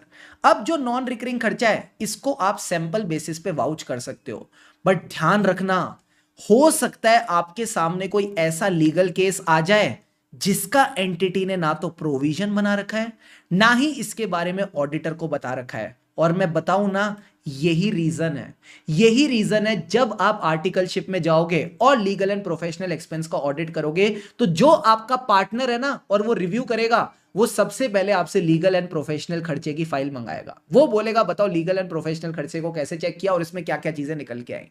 तो ध्यान रखना, रिकरिंग में क्या करेंगे, month wise consultant wise summary, इसके एग्रीमेंट्स देखेंगे और देखेंगे क्या 12 महीने का खर्चा रिकॉर्ड हुआ कि नहीं। जो नॉन रिकरिंग खर्चा है उसको आप सैंपल बेसिस पे वाउच करो, कोई दिक्कत की बात नहीं है, बट सतर्क रहना, बी वेरी कॉशियस। हो सकता है ऐसा कोई डिस्प्यूट मिल जाए, ऐसा कोई केस मिल जाए जिसका एंटिटी ने प्रोविजन नहीं बना रखा और ऑडिटर को डिस्क्लोज नहीं कर रखा। क्या ये बात क्लियर है? हाँ सर। अब एक बार अपनी किताब पे आओ, एक एक एक्सपेंस को फटाफट रिवाइज करते हुए चलते हैं। सबसे पहले हम बात करेंगे किसकी, रेंट एक्सपेंस की। रेंट एक्सपेंस में शुभम सर ने आपको एक फोटो दिखाई दी। सबसे पहले फोटो में क्या था सर, एंटिटी का नाम लिखा था। तो एंटिटी के नाम वाले पॉइंट को पकड़ लो। Verify whether the agreement is in the name of the entity and premises को ये बिजनेस पर्पस के लिए यूज कर रहे हैं। इसके बाद अगला पॉइंट क्या था सर, इसके बाद लिखा था रेंट पर मंथ। तो अब हम क्या लेंगे, मंथली शेड्यूल लेंगे और देखेंगे क्या 12 महीने की रेंट बुक हो गई। So take a month wise expense schedule with the rent agreement and check if the expense is recorded for the 12 months and rent amount is as per the agreement. तीसरी चीज क्या थी sir, तीसरी चीज थी 10% हर साल बढ़ेगा। तो जब भी एस्केलेशन क्लॉज होगा हम WDV मेथड फॉलो करेंगे। सर WDV नहीं था, स्ट्रेट लाइन मेथड था। तो ये पॉइंट आपको ध्यान रखना है। If the consideration has a escalation clause in the agreement then straight line basis पे आप अपना एक्सपेंडिचर रिकॉर्ड करके चलोगे। चारों के चारों पॉइंट्स डन डनाडन डन। अब अगला खर्चा है पावर एंड फ्यूल का। तो पावर एंड फ्यूल में मेरे को क्या करना था, कुछ नहीं करना था। आपने इनसे मंथ वाइज शेड्यूल लेना है पावर एंड फ्यूल का along with the invoices. Very good. अब जब मेरे को मंथ वाइज शेड्यूल मिल गया इनवॉइसेस का, मैं क्या देखूंगा, it is recorded for all the 12 months. तो दो पॉइंट्स तो बड़े सिंपली हो गए, month wise schedule with power bills and it should be recorded for 12 months. इसके अलावा मंथ वाइज क्या समरी लेनी थी, पावर यूनिट्स की, कि कितने पावर यूनिट्स आप खा गए, किस रेट पे खा गए, और इससे आपको बिल की एक्यूरेसी टेस्ट हो जाएगी। Got it sir. अब जो यूनिट्स आपने खाए हैं इनको किससे कंपेयर करें, with the units of finish goods produced, और अगर यहां पे वेरिएंस वगैरह निकलती है तो उसको आप ध्यान रख के चलोगे। MTP नवंबर 21 डन डनाडन डन। लास्ट में आते हैं इंश्योरेंस एक्सपेंस। इसमें कुछ नहीं करना, इंश्योरेंस पॉलिसीज की डिटेल ले लेना, वैलिडिटी पीरियड, एंड इसको आपने प्रॉपर्ली क्लासिफाई करना है as a prepaid and expense based on the number of days. Basic सी बात है, बस रीड करके चलो। लास्ट में आता है लीगल एंड प्रोफेशनल एक्सपेंस। तो बताओ लीगल एंड प्रोफेशनल एक्सपेंस में क्या आएगा। लीगल एंड प्रोफेशनल एक्सपेंस में क्या था सर, ट्रिक क्या बताई थी लीगल एंड प्रोफेशनल एक्सपेंस की, please tell me in the chat box. बोलो रे बोलो प्यारे बच्चों, कैसे चेक होगा legal and professional expense, recurring non recurring, recurring non recurring. जो रिकरिंग है उसके लिए क्या लेंगे, month wise consultant wise summary entity से, एंड चेक करेंगे कि क्या जो लीगल एग्रीमेंट्स हमने एंटर कर रखे हैं, उसको क्या बोलते हैं, रिटेनरशिप एग्रीमेंट। रिटेनरशिप मतलब मैंने कंसल्टेंट को रिटेन कर रखा है, पकड़ रखा है 12 महीने के लिए। तो रिटेनरशिप का एग्रीमेंट देख लेना और चेक करना 12 महीने के लिए रिकॉर्ड हुआ है कि नहीं। ठीक है सर। जो नॉन रिकरिंग थे उसमें क्या देखना था सर, सैंपल बेसिस पे देखेंगे, बट सावधान रहेंगे, हो सकता है एंटिटी ने हमसे कोई डिस्प्यूट छुपा रखा हो और उस पर फिर प्रोविजन भी रिक्वायर्ड हो और डिस्क्लोज करने की नीड हो। तो ये आपने 4 पॉइंट्स देखने सर। क्या जो भी आपके रिकरिंग है उसके लिए month wise consultant wise summary, monthly retainership agreement देखेंगे कि क्या 12 महीने का रिकॉर्ड हो गया खर्चा। जो नॉन रिकरिंग है उसके लिए आपने सैंपल बेसिस पे वाउचिंग करके चलनी है, बट बी कॉशियस। हो सकता है आपको ऐसा कोई डिस्प्यूट मिल जाए जिसके लिए उन्होंने कोई प्रोविजन ना बना रखा हो और ऑडिटर को डिस्क्लोज या हाईलाइट ना कर रखा हो। इसके बाद सर एक ये टॉपिक दे रखा है travel, repair, maintenance, printing, stationery, इन्होंने सारे बाकी खर्चों को एक साथ मिक्सअप कर दिया। इसमें सर क्या करना है, मैंने कहा इसके लिए इसके लिए आपको ज्यादा दिमाग लगाने की जरूरत नहीं है, सैंपल बेसिस पे आप इन आइटम्स को चेक कर सकते हो। ठीक है सर, अगर पॉसिबल है तो मंथली बेसिस पे इनकी डिटेल्स देख लो। फॉर एग्जांपल ट्रैवल की बात करते हैं, ट्रैवल की बात करते हैं तो मुझे बताओ ट्रैवल के केस में मंथली बेसिस पे क्या हो सकता है। सर अगर आपने एक बस लगा रखी है, आपने एम्प्लॉइज के लिए एक बस लगा रखी है, एक बस कोई ट्रैवलिंग एजेंसी ने आपको दे रखी है और उसका मंथली बिल आता है, तो अगर ऐसी कोई बस है जो एम्प्लॉइज को लाती है और एम्प्लॉइज को ले जाती है, तो उस बस का हर महीने का खर्चा रिकॉर्ड होना चाहिए। तो सैंपल बेसिस पे देखेंगे, वाउचिंग करेंगे और मंथली बेसिस पे देखेंगे क्या कोई खर्चा बनता है क्या। ठीक है सर, प्लस इसकी ओवरऑल रीजनेबलनेस देखेंगे। ओवरऑल रीजनेबलनेस कैसे, expenditure per unit of production. इनको ना पता नहीं क्या मजा आता है, पता नहीं क्या मजा आता है expenditure per unit of production. ये लास्ट टाइम मैंने ये पर यूनिट ऑफ प्रोडक्शन वाला एक्सपेंडिचर कहां देखा था, क्या रेंट में देखा था, नहीं सर, क्या पावर एंड फ्यूल में देखा था, बताना जरा, जल्दी से बताओ, टेल मी दिस थिंग। क्या हमको पावर एंड फ्यूल में देखा था या नहीं देखा था, हाँ पावर में देखा था। जब हम पावर में राइट साइड गए थे सर, राइट साइड मतलब मंथ वाइज समरी देखी थी of the units consumed and rate per unit, उससे हमने उसकी रिकैलकुलेशन की थी। फिर मैंने कहा था कि कितने यूनिट्स कंज्यूम हुए और कितने फिनिश्ड गुड्स के यूनिट्स प्रोड्यूस हुए। तो यहां पे भी इन्होंने कहा रीजनेबलनेस देख लेना per unit of production, and इसको कंपेयर कर लेना विद द प्रीवियस ईयर और इंडस्ट्री के ट्रेंड, जहां भी वेरिएशंस मिले उसको आप एनालाइज करके चलोगे। क्लियर है, क्लियर है सर। तो यहां पे भी लास्ट पॉइंट एकदम पावर वाला ही है, reasonableness of the expenditure per unit of production, उसके बाद compare it with the industry trends and last year. Got it sir. तो ये एक बेसिक सी बात आप एकदम बढ़िया तरीके से ध्यान रख के चलोगे। Got it. अब एक बार अपनी किताब पे आओ, देखो क्या कहता है। Auditor should select a sample and vouch for the attributes discussed above. Attributes कौन से, वो जो ऊपर आपको मैंने पूरे के पूरे अजर्शन सिखाई थी, ये सारी अजर्शंस आप चेक करके चलोगे। ठीक है सर, उसके बाद ये क्या कहता है, इसके बाद ये कहता है prepare a summary of expenditure on monthly basis and analyse करो, कंपेयर करो ट्रेंड्स को। फिर एनालिटिकल प्रोसीजर दो मैंने कौन कौन से बताए थे सर, आपने बताया per unit of production. So analytical procedure में आप इसकी ओवरऑल रीजनेबलनेस देखोगे कि expenditure per unit of production, और इसी एनालिसिस को कंपेयर करो with the previous year and industry trends, जहां भी वेरिएशंस मिले उसके रीजन पूछ के चलो। यहां आपके सारे के सारे other expenses done. All the other expenses are done. पानी के 2 घूंट लगाओ, एक छोटा सा टॉपिक और करा रहा हूं CSR, and then this session will be complete. CSR के बारे में आप देख सकते हो May 22 एंड एमटीपी May 24। चलो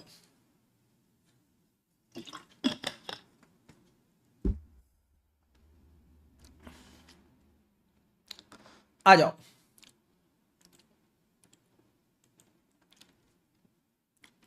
ऑल सेट सर। सबसे पहले कहता है जो भी कंपनीज कवर्ड है कौन से सेक्शन में, 135 ऑफ कंपनीज एक्ट। ठीक है सर, अब 135 क्या हमको यहां पे पढ़ना है, मैंने कहा नहीं 135 आप ऑलरेडी लॉ में पढ़ चुके हो, नहीं पढ़ा है तो वापस रिवाइज करके आना। ठीक है सर, इसके हिसाब से हमको देखना है कितना अमाउंट हमको स्पेंड करना है as CSR, amount required to be spend by the company during the year as CSR. अब जो रिक्वायर्ड है उसमें से देखो क्या इन्होंने स्पेंड किया, what is the actual amount of expenditure incurred. ठीक है सर, अब जो खर्चा आपने किया उसमें देखो क्या कोई शॉर्टफॉल है, shortfall at the end of the year and the previous year. तो 4 चीजें क्या बता दी शुभम सर ने, amount required to be spend, amount actually spend. अब इन दोनों का डिफरेंस क्या है, शॉर्टफॉल, और शॉर्टफॉल इस साल का और पिछले साल का। अब जब शॉर्टफॉल हुआ है तो उसका रीजन भी बताना, क्यों भाई, क्यों तुम सीएसआर पे खर्चा नहीं कर रहे, क्यों लोगों का भला नहीं कर रहे। So reason for shortfall is also important.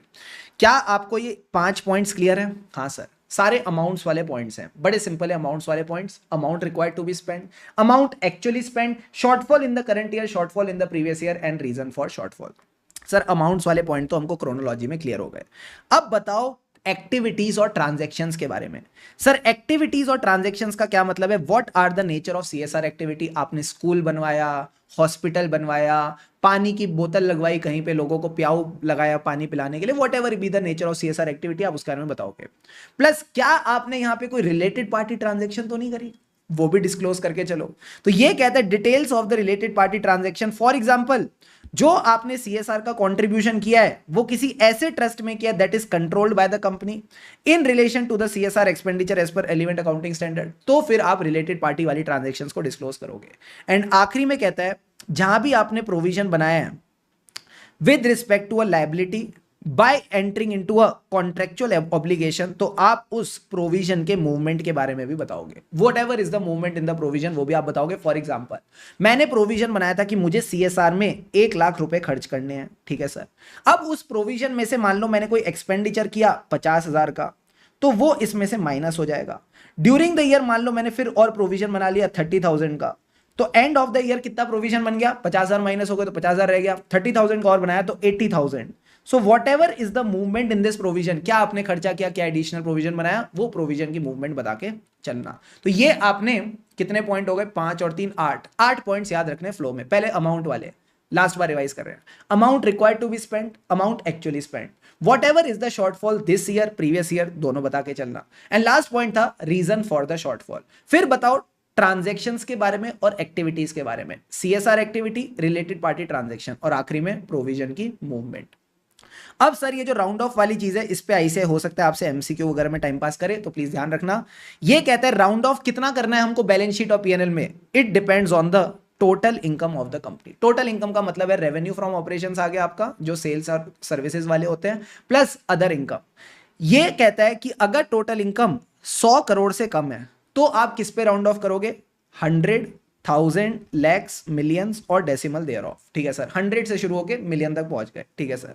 उसके बाद ये कहता है अगर 100 करोड़ या उससे ज्यादा की टोटल इनकम है तो फिर किस पे करना है, 100 और 1000 गए तेल लेने, 100 and 1000 go to buy oil. बीबी सर कहते हैं ना गो टू बाय ऑयल, तो 100 और 1000 गए गो to buy oil.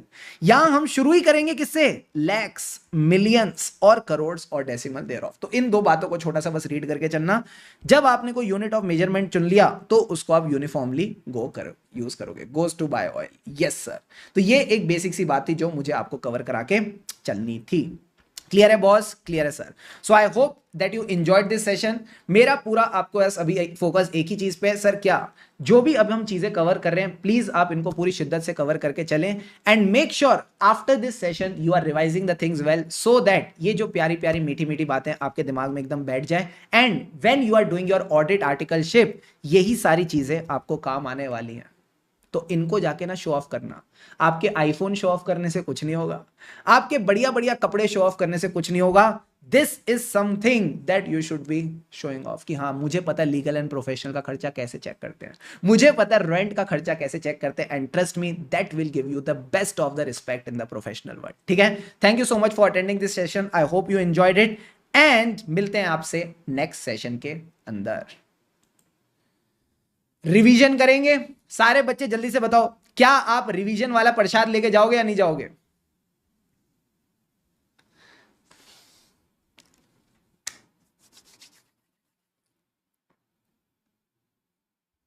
How many sessions left, I think around 2 sessions more are left. 2 session और में आराम से हो जाएगा, एकदम हल्के हल्के तरीके से। ऑसम, ब्रेक ले लेते हैं। एक छोटा सा मैं आपको ब्रेक दे रहा हूं 5 मिनट्स का, ठीक है सर। 5 मिनट के ब्रेक के बाद we will revise whatever we have covered in this session.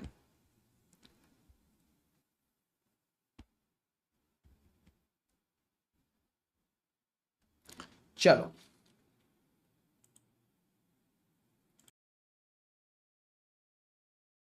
आ गए लो ये हुस्न वाले, इश्क वालों बनो गुलाम। बामुलाइजा बामुलाइजा बाअदब हो बामुलाइजा, आ गए लो ये हुस्न वाले, इश्क वालों करो सलाम।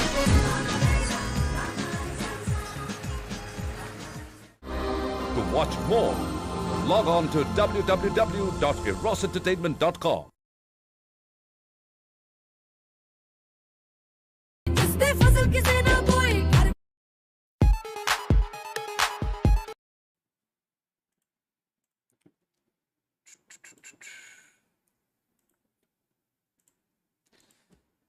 Yes everyone, welcome welcome welcome welcome to this revision session, जहां हम सर रिवाइज करेंगे, स्टार्ट करेंगे विद द पीएनएल आइटम। और पीएनएल आइटम में भी हमने उठाए हैं 2 बढ़िया बढ़िया आइटम। एक तो सर सबसे टॉप पे जो होता है पीएनएल के, जिसको बोलते हैं सेल्स, और जो सबसे बॉटम में होता है पीएनएल के, उसको बोलते हैं अदर एक्सपेंसेस। ये 2 प्यारे प्यारे टॉपिक्स हम इस रिवीजन सेशन में कवर करने वाले हैं। तो सबसे पहले स्टार्ट करेंगे किसके साथ, sale of products and services के साथ।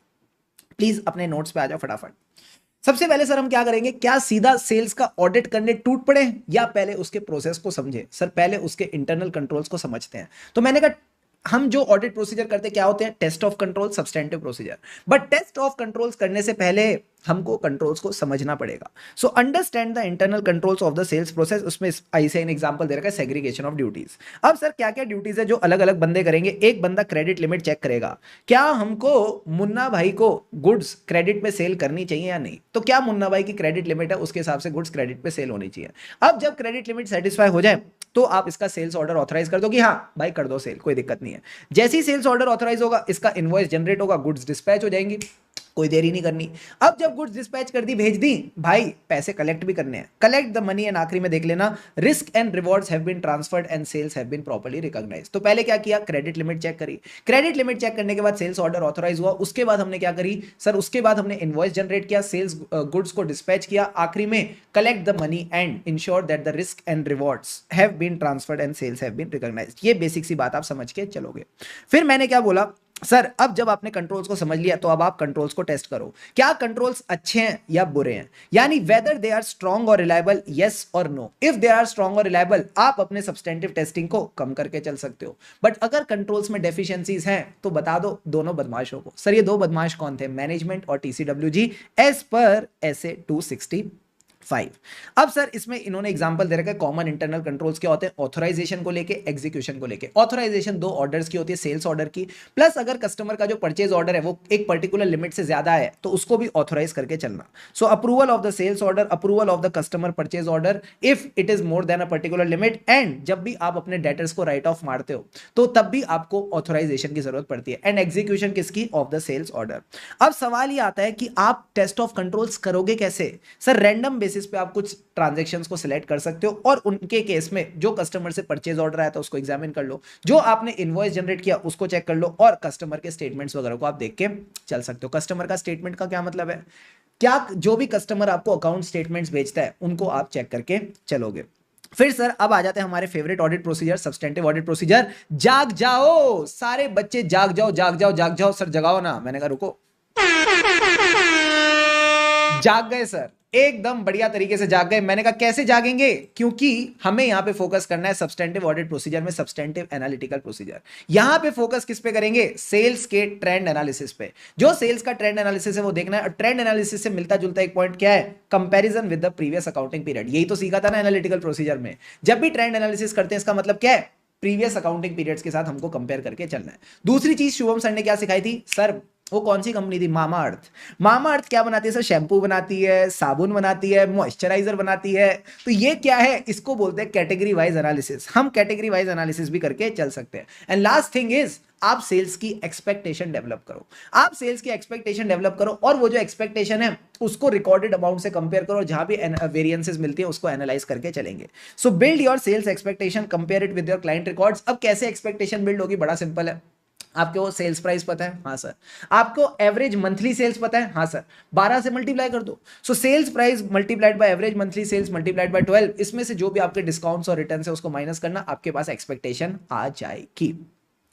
क्लियर है बॉस, क्लियर है सर। अब आ जाओ मेरे साथ अकरेंस की तरफ चलते हैं। अकरेंस की तरफ जाने से पहले एक बार इन पॉइंट्स को बुक से फटाफट गो थ्रू करते हैं, सो दैट एकदम दिमाग में फेविकॉल की तरह हमारे चिपक जाए। चलो, यहां आ गया sale of products and services. Everyone just look at the board.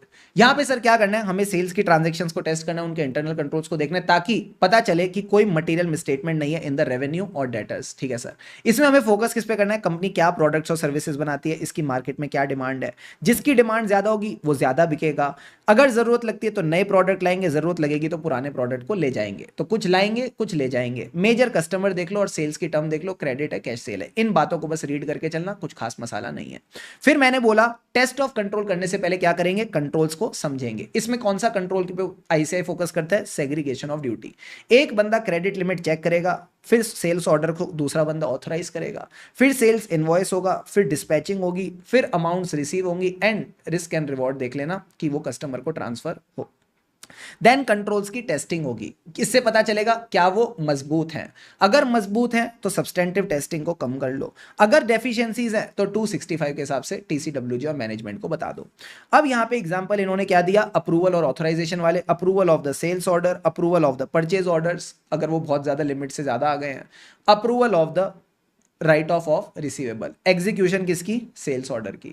अब करना कैसे टेस्ट ऑफ कंट्रोल, बड़ा सिंपल है, रैंडम बेसिस पे चेक करो कस्टमर से क्या परचेज ऑर्डर आए, इनवॉइस आए, कस्टमर के स्टेटमेंट, ये देख लेना सारे इनवॉइस नंबर्स रिकॉर्डेड होने चाहिए फाइनेंशियल स्टेटमेंट में।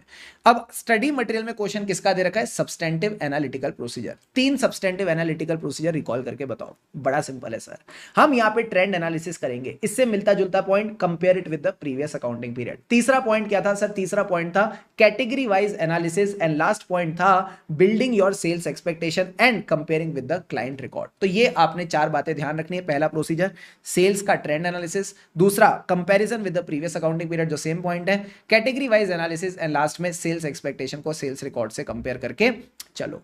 अब ये जो एग्जांपल है, सिंपल एग्जांपल है, अगर एवरेज सेलिंग प्राइस 10 रुपए और 1500 यूनिट सोल हुए हैं तो सेल्स एक्सपेक्टेशन 15,000 बन जाती है। क्या सेल्स के बेसिक्स एकदम बढ़िया तरीके से क्लियर है आपको? हाँ सर, सेल्स के बेसिक्स एकदम बढ़िया तरीके से क्लियर है। अब पहली असर्शन क्या थी, अकरेंस। अकरेंस का क्या मतलब है, मैंने कहा अकरेंस का मतलब है सेल्स एक्चुअल में अकर हुई है। अगर मैनेजमेंट ने सेल्स दिखा रखी है 50,000 की पीएनएल में, वो क्या कहना चाह रही है, मैनेजमेंट असर्ट कर रही है कि 50,000 रुपए की सेल हुई है, इसमें कोई भी फिक्टिशियस सेल नहीं है, इसमें कोई भी फिक्टिशियस सेल हमने रिकॉर्ड नहीं कर रखी। तो यही बात बोलेगा, recorded sales represent the goods shipped और services perform during the period. अब सर इसमें हमको चेक करना है कि sales should not be overstated, यहां पे कोई भी फिक्टिशियस सेल ना हो। तो कैसे पकड़ेंगे, मैंने कहा बड़ा सिंपल है, हम सबसे पहले देखेंगे जेन्युइननेस ऑफ द सेल्स के लिए इनके इनवॉइसेस। हम इनके इनवॉइसेस देखेंगे कि कहीं कोई गलत इनवॉइस तो नहीं रिकॉर्ड हो गया। If any invoice have been recorded twice, ठीक है सर, या कोई डुप्लीकेट इनवॉइस ना हो, और उसी में से कुछ इनवॉइसेस को टेस्ट चेक बेसिस पे देखेंगे कि क्या इनको प्रॉपर्ली रिकॉर्ड किया गया है या नहीं। तो 2 चीजें हो गई, not recorded twice plus test check basis पे फ्यू इनवॉइसेस को देखेंगे कि वो जेन्युइन है कि नहीं। अब सर जब आपने इनवॉइसेस देख लिए, और जेन्युइनिटी कैसे पता चल सकती है, आप उन कस्टमर से कंफर्मेशन ले लो, आप उन कस्टमर से कंफर्मेशन ले लो। मैंने कहा उन कस्टमर का क्या मतलब था, उनका मतलब है अन का मतलब है earned revenue. Unearned revenue should not be showed as earned revenue, उसको अर्न मत दिखा देना, एक्चुअल में तो आपने पैसा कमाया ही नहीं है, तो ये तो गलत सेल्स हो जाएगी, ये अकर ही नहीं हुई है। दूसरी बात, अन वाला पॉइंट और क्या था sir, uncertainty. Uncertainty about the collectibility, तो AS9 ने सिखाया था जब भी अनसर्टेनिटी अबाउट द कलेक्टिबिलिटी, आप उस सेल्स को रिकॉर्ड नहीं करोगे। Very good. अब कस्टमर से कंफर्मेशन ले लो, यानी कस्टमर से कंफर्मेशन ले लेना, उससे पता चल जाएगा या तो कस्टमर नहीं है या कंसेंट नहीं है, या तो कस्टमर नहीं है या कंसेंट नहीं है, या तो it can be a fictitious customer और the shipment has been done without consent. क्यों? ताकि आप सेल्स और प्रॉफिट्स को इन्फ्लेट कर सको नियर द ईयर एंड। तो आपने बस यही कितने 2, 4 और 3, 7 पॉइंट याद रखने, इनवॉइस और उन कस्टमर्स की कंफर्मेशन, ताकि सेल्स की एग्जिस्टेंस यानी अकरेंस का पता चल सके, और पता चल सके रेवेन्यू इज नॉट ओवरस्टेटेड। क्या अकरेंस वाला पॉइंट क्लियर है? Yes sir. अब आ जाओ कंप्लीटनेस पे। कंप्लीटनेस के लिए हम बेसिकली क्या करते हैं, हमेशा कट ऑफ प्रोसीजर करते हैं, चाहे ट्रेड पेबल्स हो, चाहे डेटर्स हो, चाहे इन्वेंट्री हो या सेल्स हो, हम हमेशा सबसे पहले कट ऑफ प्रोसीजर्स करते हैं। So you also have to perform your cut off procedure near the year end, ठीक है सर। दूसरी चीज क्या करेंगे, यहां पे हमने एक बड़ी स्पेशल बात करी थी कट ऑफ से रिलेटेड, कट ऑफ एरर। ये कट ऑफ एरर कब आता है, जब आपको सेल्स रिकॉग्नाइज करनी नहीं आती। अकाउंट्स के टीचर ने सिखाया था सेल्स कब रिकॉग्नाइज करते हैं, जब रिस्क और रिवॉर्ड ट्रांसफर हो, ना कि जब इनवॉइसिंग हो जाए। तो अगर आपकी कंपनी इनवॉइस डेट के हिसाब से सेल्स रिकॉग्नाइज कर रही है, not on the basis of risk and reward, तो सर गलत सेल्स रिकॉर्ड हो सकती हैं, ठीक है सर। फिर मुझे बताओ और कौन सी 3 जगह है जहां से सेल्स छूट सकती हैं, क्योंकि कंप्लीटनेस का मतलब ही यही होता है कि हो सकता है सेल्स इनकम्प्लीट है। तो 3 जगहों से आप सेल्स पकड़ के लाना, एक तो शिपिंग डॉक्यूमेंट्स, दूसरा क्या है सेल्स रजिस्टर, एंड तीसरा GST की रिटर्न।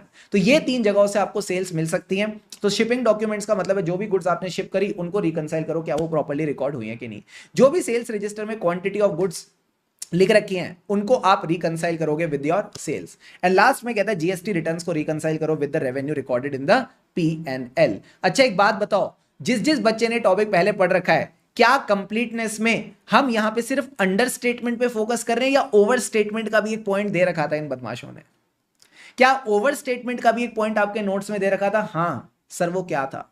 सर वो क्या था, वो नीला नीला पॉइंट हमने मार्क किया था, मैंने कहा ये वाले पॉइंट की बात करें तो कट ऑफ वाले 2 पॉइंट्स हो गए, एक बार इनको गो थ्रू कर लेना। फिर मैंने आपको बोला शिपिंग डॉक्यूमेंटेशन देख लेना, सेल्स बुक देख लेना और जीएसटी की रिटर्न देख लेना। यहां पे आपने फोकस करना था क्रेडिट नोट्स। तो जो क्रेडिट नोट्स आपने इशू करें आफ्टर द ईयर एंड, वो किसके लिए हो सकते हैं, सेल्स रिटर्न्स के लिए हो सकता है, वो एक्चुअल में आपने सेल्स करी नहीं है, तो जो फिक्टिशियस सेल्स है उनको कैंसिल ऑफ करने के लिए आपने क्रेडिट नोट्स इशू करे हो।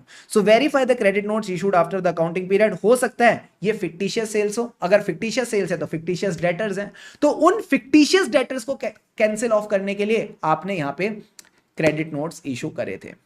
ठीक है बॉस, ठीक है सर। अब आ जाओ मेजरमेंट की बात करते हैं। मेजरमेंट का मतलब है जो आपने सेल्स की वैल्यू दिखाई है ना रुपए वाली, वो एकदम परफेक्ट दिखाई है। तो इसके लिए क्या करेंगे सर, सारे डिटेल्स देख लो। जो सेल्स ऑर्डर आया वो कितने अमाउंट का आया था, जो आपने इनवॉइसिंग करी वो कितने अमाउंट की करी, जो सामने वाले से पैसा मिला वो कितने अमाउंट का मिला। तो इससे आपको अमाउंट पे कंफर्ट आ जाएगा। इसको क्या कहते हैं, स्टार्टिंग से लेके एंड तक, सेल्स ऑर्डर से लेके पेमेंट बाय द डेटर, इसको कहते हैं एग्जामिनेशन इन डेप्थ। तो trace the transaction from inception to the completion. दूसरी चीज क्या कर सकते हैं, मैंने कहा दूसरी चीज आप अंडरस्टैंड करो एंटिटी के क्लाइंट्स के ऑपरेशन। सर क्लाइंट के ऑपरेशन को समझ आएगा, जो इनकी सेल्स होती है ये point of sale method use करते हैं या पीओसीएम। पीओसीएम का मतलब होता है परसेंटेज ऑफ कंप्लीशन मेथड। तो इसके लिए आपको गैप इश्यूज और क्लाइंट के ऑपरेशंस को भी समझना पड़ेगा। इतना आसान नहीं होता सेल्स रिकॉर्ड करना, ये वाली चीज भी देखनी पड़ती है। तो बाकी पॉइंट्स क्या थे सर, बाकी पॉइंट्स बड़े सिंपल थे, AS11 और AS18। AS11 और AS18 का क्या मतलब है, AS11 कहता है जो भी आपकी एक्सपोर्ट सेल्स हुई है डॉलर वाली, उसको आपने अकाउंट फॉर करना है एज पर AS11। ठीक है सर। प्लस जो रिलेटेड पार्टी सेल्स है उसके केस में भी रेट देख लेना, रेट आर्म्स लेंथ प्राइस पे होना चाहिए, रीजनेबल होना चाहिए। एंड कलेक्टिबिलिटी, कहीं ना कहीं कलेक्टिबिलिटी पे भी आप फोकस करके चलोगे। So these are the 4 points you need to cover for measurement, that is the rupees वाला thing, examination in depth, plus you have to understand the client's operation. क्या यहाँ पे पॉइंट ऑफ सेल मेथड लगेगा या percentage of completion method, got it sir. And उसके बाद others वाले point में AS11 और AS18। क्लियर है बॉस, क्लियर है सर। प्लीज मेजरमेंट को अच्छे से कवर करके चलना। MTP नवंबर 22 में इसका क्वेश्चन आपके पास आया हुआ है। फिर सर डिस्क्लोजर के केस में, ये डिस्क्लोजर MTP मार्च 21 में इन्होंने पूछे थे, कुछ नहीं है बस सेल्स आएंगी। तो जो सेल्स ऑफ गुड्स हैं, जो सेल्स ऑफ सर्विसेज हैं, वो दोनों लिख दो पहले। उसके बाद सर क्या आएगा, जो भी आपको ग्रांट्स और डोनेशंस वगैरह मिली वो आ जाएंगी। And then other operating revenues, if there is any other operating revenue आ जाएगा, उसमें से एक्साइज ड्यूटी माइनस कर देना। बट सर अगर ये फाइनेंस कंपनी, तो यहाँ पे गुड्स और सर्विसेज नहीं होती, इंटरेस्ट होती है, तो इंटरेस्ट आ जाएगी, अदर फाइनेंस इनकम आ जाएगी। अब आ जाओ अदर इनकम पे। जल्दी से सारे बच्चे चैन की एक लंबी सांस लेंगे अंदर and breathe out, one more deep breath in and breathe out, relax, calm down. जल्दी से लिखो चैट बॉक्स पे रेडी फॉर अदर इनकम। हम अदर इनकम के साथ शुरू करते हैं।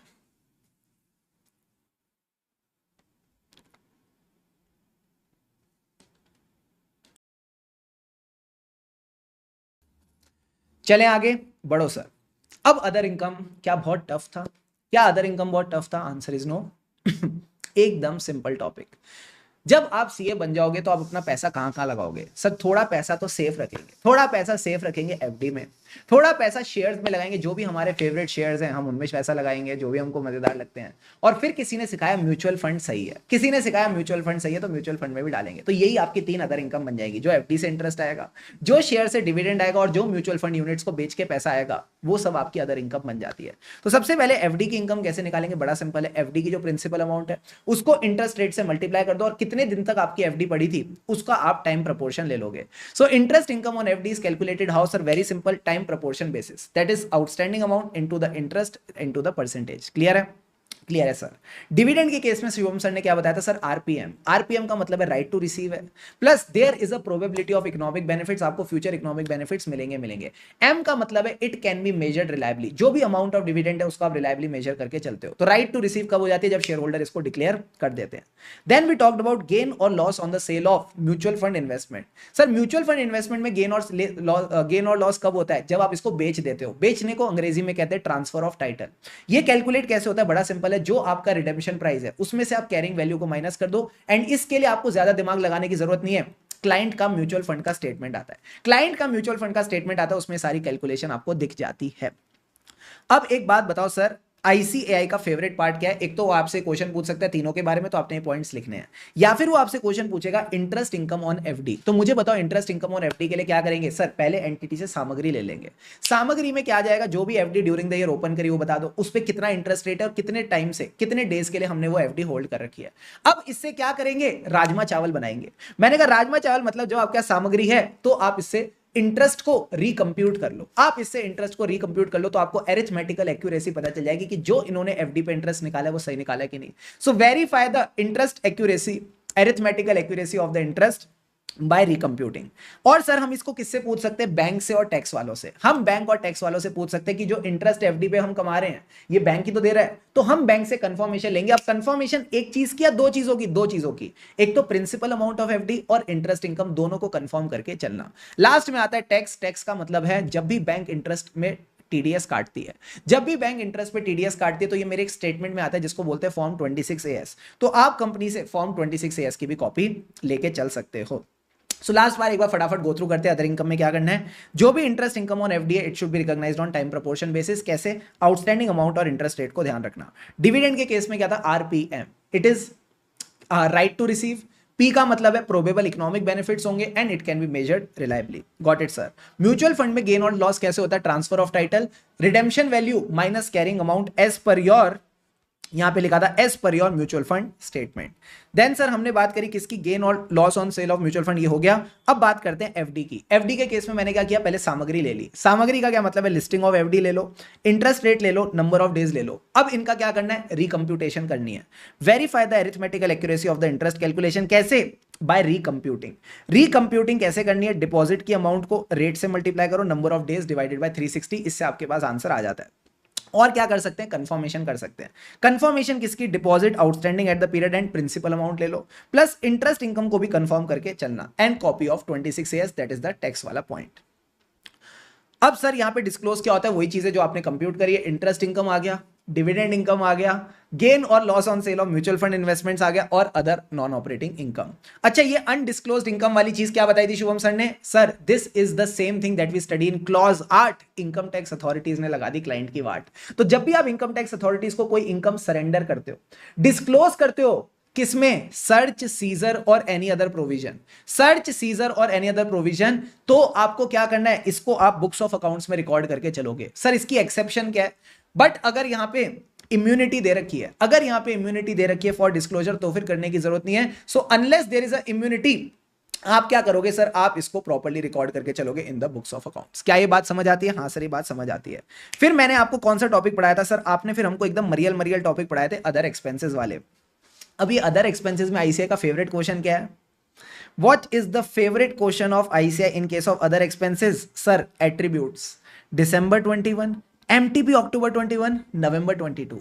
इनके लिए एट्रीब्यूट्स, हमारे लिए आंसर क्या है? अजर्शन। हमारे लिए आंसर है अजर्शन। तो चुपचाप बस अजर्शंस को याद रखना, सारे पॉइंट फटफट फटफट फट निकलते जाएंगे। अकरेंस का क्या मतलब है? ट्रांजैक्शन एक्चुअली अकर हुई है and it pertains to the entity. ये एंटिटी के बिजनेस की है, पर्सनल नेचर की ट्रांजैक्शन नहीं है।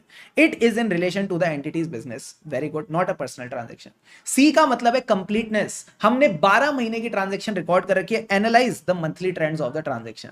ए का मतलब है एक्यूरेसी। इसकी एक्यूरेसी कैसे चेक करेंगे? वैलिड डॉक्यूमेंट्स होने चाहिए। तो अगर ट्रैवलिंग का खर्चा है तो ट्रैवलिंग के बिल्स होंगे, सो ट्रैवलिंग की टिकट्स होंगी, तो वैलिड सपोर्टिंग डॉक्यूमेंट्स होने चाहिए। क्लासिफिकेशन का मतलब है जो खर्चा है वो सही हेड में दिखाया जाए। लीगल एंड प्रोफेशनल एक्सपेंस को आप ट्रैवलिंग एक्सपेंस में नहीं दिखा सकते। So classified in the correct expense head, plus it should be a revenue expenditure not a capital expenditure. And last में मैंने बोला क्या? Cut off. कट ऑफ का मतलब है सही अकाउंटिंग पीरियड में दिखाया है, यानी the transactions pertain to the current period only. Clear है बॉस? क्लियर है सर। तो यही आपके सारे के सारे पॉइंट्स कवर करने, एक बार फटाफट गो थ्रू करो मेरे साथ। सबसे पहले क्या करना है? मंथली ट्रेंड्स को एनालाइज करना है फॉर कंप्लीटनेस। बाकी एट्रीब्यूट्स क्या है? Relation to the business not a personal expenditure, occurrence. Accuracy का क्या मतलब है? वैलिड सपोर्टिंग डॉक्यूमेंट्स देखेंगे। फिर हमने क्या बोला? ACC। सी मतलब classification in the correct head, qualified as revenue not a capital expenditure. ये करंट पीरियड वाली कौन सी असर्शन थी? अरे सर कट ऑफ, और आखिरी में अथॉराइज्ड वाला पॉइंट अगर ध्यान रहे तो रखना। अब मुझे बताओ रेंट का खर्चा कैसे चेक करोगे? क्या मैं कोई बिल्डिंग रेंट पे ऐसे ही जाके बैठ जाता हूं? या इसके लिए एग्रीमेंट करना पड़ता है? सर इसके लिए एग्रीमेंट करना पड़ता है। तो सबसे पहले मैं एंटिटी का रेंट एग्रीमेंट देखूंगा और उस रेंट एग्रीमेंट से ही मुझे सारे पॉइंट्स याद आ जाएंगे। तो रेंट एग्रीमेंट में जो शुभम सर ने दिखाया था, सबसे पहला पॉइंट क्या था? Vendor and the entity. Vendor and the entity यानी it should be in the name of the entity. And जो जगह है, क्या उसको मुझे क्रिकेट खेलने के लिए यूज करना है या बिजनेस पर्पस के लिए? सर बिजनेस पर्पस के लिए, यानी the name of the entity and premises should be used for business purpose. Very good.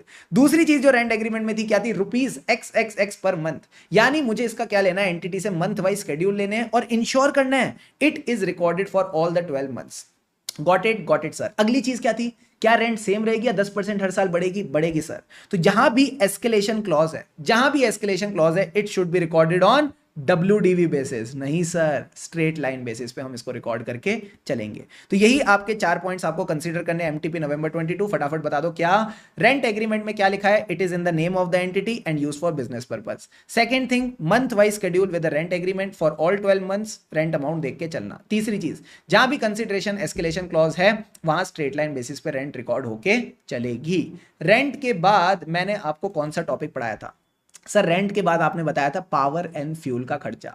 Power and fuel के खर्चे में भी मेरे को क्या देखना था? सर अगेन हमें मंथ वाइज शेड्यूल लेना है, हमें यहां पे भी मंथ वाइज शेड्यूल लेना है। बट यहां पे एग्रीमेंट होता है पावर एंड फ्यूल का या इनवॉइसेस होते हैं हर महीने के? सर इनवॉइसेस होते हैं। तो हम यहां पे भी क्या करेंगे? मंथ वाइज, इधर आओ, मंथ वाइज शेड्यूल लेंगे। किसके साथ? With the power bills. Very good. अब इसमें दो चीजें देख लेना, it is recorded for all the 12 months and month wise एक समरी बना लेना कि आपने कितने बिजली के यूनिट खपत किए, कितने बिजली के यूनिट्स कंज्यूम करे और क्या रेट पर यूनिट है। बताओ मेरे मन में क्या चल रहा है? सर मैंने 100 बिजली के यूनिट यूज करे, रेट है 18 पर यूनिट, तो बिल कितना आना चाहिए? 100 इंटू 18, 1800 आना चाहिए। अब उस 1800 को बिल से कंपेयर कर लो। तो ये कहता है मंथ वाइज समरी बनेगी, कितने पावर यूनिट्स आप खा गए, रेट पर यूनिट क्या था, तो उससे आपको अरिथमेटिकल एक्यूरेसी पता चल जाएगी। अब ये पावर यूनिट वाला जो अजीब सा पॉइंट्स है ना, इसको एक बार फिर से यूज कर लेना। सर कैसे? जो आपके मंथली पावर यूनिट्स कंज्यूम्ड है उसका एक एनालिसिस बनाओ कि आपने कितनी फिनिश गुड्स के यूनिट्स प्रोड्यूस करे, कितना कंज्यूम किया, कितना प्रोड्यूस किया। आहा, सो कितने मंथली पावर यूनिट्स आपने कंज्यूम करे और कितने फिनिश गुड्स प्रोड्यूस करे, इन चीजों को भी आप एनालाइज करके चलोगे। तो एक बार अपनी किताब पे देखो क्या लिखा है सर, MTP नवंबर 21 है, इनको इज्जत देके चलो पूरी पूरी। ठीक है सर।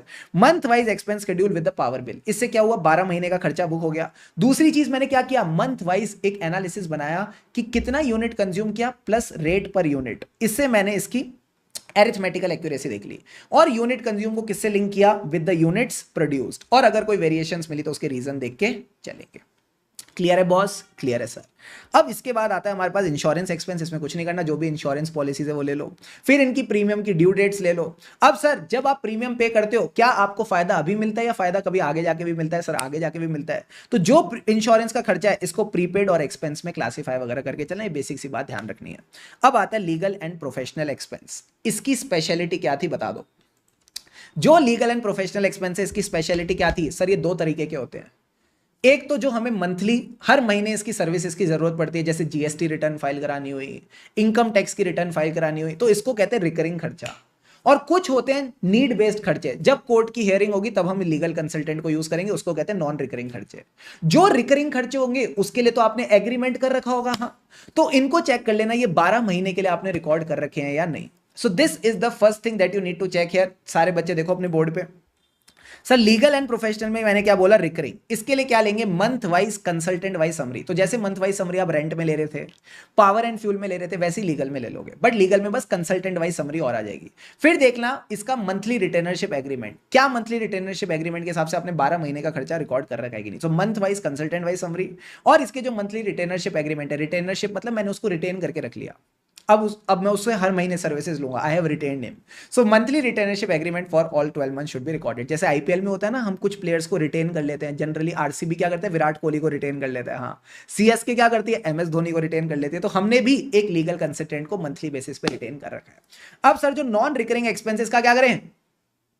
चुपचाप सैंपल बेसिस पे देख लो, बट सावधान रहना, हो सकता है कोई ऐसा डिस्प्यूट पता चल जाए जिसका एंटिटी ने प्रोविजन ही नहीं बना रखा और ऑडिटर को डिस्क्लोज नहीं कर रखा। तो इस चीज को लेके आपने कॉशियस रहना है जब भी आप लीगल के खर्चे देख रहे हो। तो यही 4 बातें ध्यान रखनी है। एमटीपी मार्च 23 4 नंबर का क्वेश्चन आएगा एग्जाम में। सबसे पहले month wise consultant wise summary, very good. उसके बाद लीगल रिटेनरशिप एग्रीमेंट देखे कि क्या 12 महीने का खर्चा रिकॉर्ड हो रखा है। दोनों सिमिलर पॉइंट से ध्यान में हो जाते हैं। जो नॉन रिकरिंग एक्सपेंसेस है उनका क्या किया, सैंपल देखा, वाउचिंग करी, जो भी एट्रीब्यूट्स आपको ऊपर पढ़ाई थी, असर्शंस पढ़ाई थी। एंड लास्ट में सावधानी हटी, दुर्घटना घटी। Be cautious, be cautious. हो सकता है आपको एक ऐसा डिस्प्यूट पता चल जाए जिसका एंटिटी ने क्या नहीं बना रखा, प्रोविजन नहीं बना रखा, या ऑडिटर को उसके बारे में डिस्क्लोज नहीं कर रखा। क्लियर है बॉस, क्लियर है सर। यहां मोटा माटी हमारे खर्चे कंप्लीट हो जाते हैं। बाकी अदर एक्सपेंसेस के केस में कुछ नहीं करना सर, सैंपल बेसिस पे चेक करके चलना, ठीक है। इनको बस एक बार रीड करके चलो, गो थ्रू करके चलो। कल को अगर सवाल आ गया तो you should be in a position to write something something. तो ये कह रहे हैं सैंपल बेसिस पे देखेंगे। अब कुछ खर्चे हो सकते हैं यहाँ पे भी मंथली बेसिस पे हो। फॉर एग्जाम्पल आपने इंप्लॉइज की ट्रेवल के लिए हर महीने की बस लगा रखी है, जैसे स्कूल बस होती थी वैसे इंप्लॉइज की बस लगा रखी है, तो यहाँ मंथली बेसिस पे रिकॉर्ड होने चाहिए। इसके अलावा जो बाकी खर्चे उनकी ओवरऑल रीजनेबलनेस देख लेना। कैसे, expenditure per unit of goods produced, expenditure per unit of goods produce. तो ये टाइम पास वाली चीज हम पावर एंड फ्यूल में भी करते थे लास्ट में, अगर आप एक बार जाके देखोगे तो मिलेगा। तो वही चीज यहां पे भी करनी है। ओवरऑल रीजनेबलनेस कैसे देखेंगे, एग्जांपल में expenditure per unit of goods produced. अब इसी चीज से रिलेटेड एक पॉइंट है कि ये जो expenditure per unit of goods produced है, इसको आप प्रीवियस ईयर से और इंडस्ट्री के ट्रेंड से कंपेयर करो, और अगर आपको यहाँ पे कोई वेरिएशंस मिलेगी तो आप उसको एनालाइज करके चलोगे। तो इन 4 पॉइंट्स को एक बार बस रीड करके चलना। एक मैंने आपको इंपॉर्टेंट डिस्क्लोजर और पढ़ाया था आज की क्लास में सर, क्या था, सेक्शन 135 CSR। इसमें सबसे पहले तो अमाउंट्स वाली चीजें डिस्क्लोज करनी है, वेरी वेरी इंपॉर्टेंट, क्योंकि एमटीपी May 24, May 22 एंड जल्दी आपके एग्जाम में ये क्या है, क्या सर, इसमें सबसे पहले आएगा कितना अमाउंट आपको स्पेंड करना है, what is the amount required to be spend. फिर बताओ आपने कितना स्पेंड किया। अब जो स्पेंड किया उसके बाद बताओ कितना स्पेंड नहीं किया, यानी the shortfall at the end of the year, not only this year, previous year also, और रीजन फॉर शॉर्टफॉल। तो 5 पॉइंट तो बड़े सिंपल है, amount required to be spend, amount actually spend, shortfall in the current year, shortfall in the previous year, और reason of shortfall बताओगे। उसके बाद आप बता दो मजेदार बातें। सर मजेदार बातें क्या है, क्या CSR एक्टिविटी आपने करी, क्या पेड़ लगाए, क्या एजुकेशन दी, क्या हेल्थ केयर फैसिलिटीज दी, वो सब बता देना। प्लस इसमें अगर कोई रिलेटेड पार्टी ट्रांजैक्शन है तो वो भी बता के चलोगे। तो एक्टिविटीज और ट्रांजैक्शन बता देना। और आखिरी में अगर आपने कोई प्रोविजन बना रखा है तो उस प्रोविजन का जो मूवमेंट है वो भी आप डिस्क्लोज करके चलोगे। And last point was the round of. इसको एक बार रीड करेंगे। ये राउंड ऑफ किस पे डिपेंड करता है, जो भी बैलेंस शीट और पीएनएल की फिगर्स होती हैं, on your total income. So if your total income is less than 100 crore तो आपका राउंड ऑफ शुरू होता है 100 से, टू द नियरेस्ट। वंस और टेंस की बात मत करना, 100 से शुरू होगा। हंड्रेड्स के बाद क्या आता है, 1000 के बाद लैख। अरे सर ऑडिट की क्लास चल रही है, बचपन का नंबर सिस्टम। मैंने कहा मुझे नहीं पता, दे रखा है कोर्स में तो चुपचाप पढ़ो। तो नियरेस्ट 100 आ गया, 1000 आ गया, लैक्स आ गया, करोड़ आ गया। करोड़ की जगह ये लोग क्या लिखते हैं, मिलियन लिखते हैं। Wow sir. उसके बाद जब 100 करोड़ और मोर होगा तो क्या आएगा, सीधा लैक्स से शुरू करेंगे।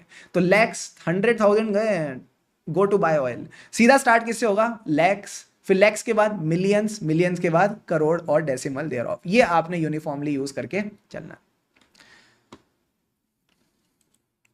Deal done, done sir. So I think that's all for today. अभी के लिए इतना काफी है। मिलते हैं आपसे जल्दी नेक्स्ट सेशन में। तब तक जो भी अब तक पढ़ाया है एक बार इसको प्लीज रिवाइज करके रखें और बस मजे करें, मजे उठाएं, खुशी से पढ़ें, क्योंकि खुशी से पढ़ेंगे तभी आगे बढ़ेंगे। अभी तक वीडियो को लाइक नहीं किया तो do like it and yes stay connected for more such videos. हमें राही ऑडिट के, फिर मिलेंगे चलते चलते। लगे रहो मित्रों, लगे रहो।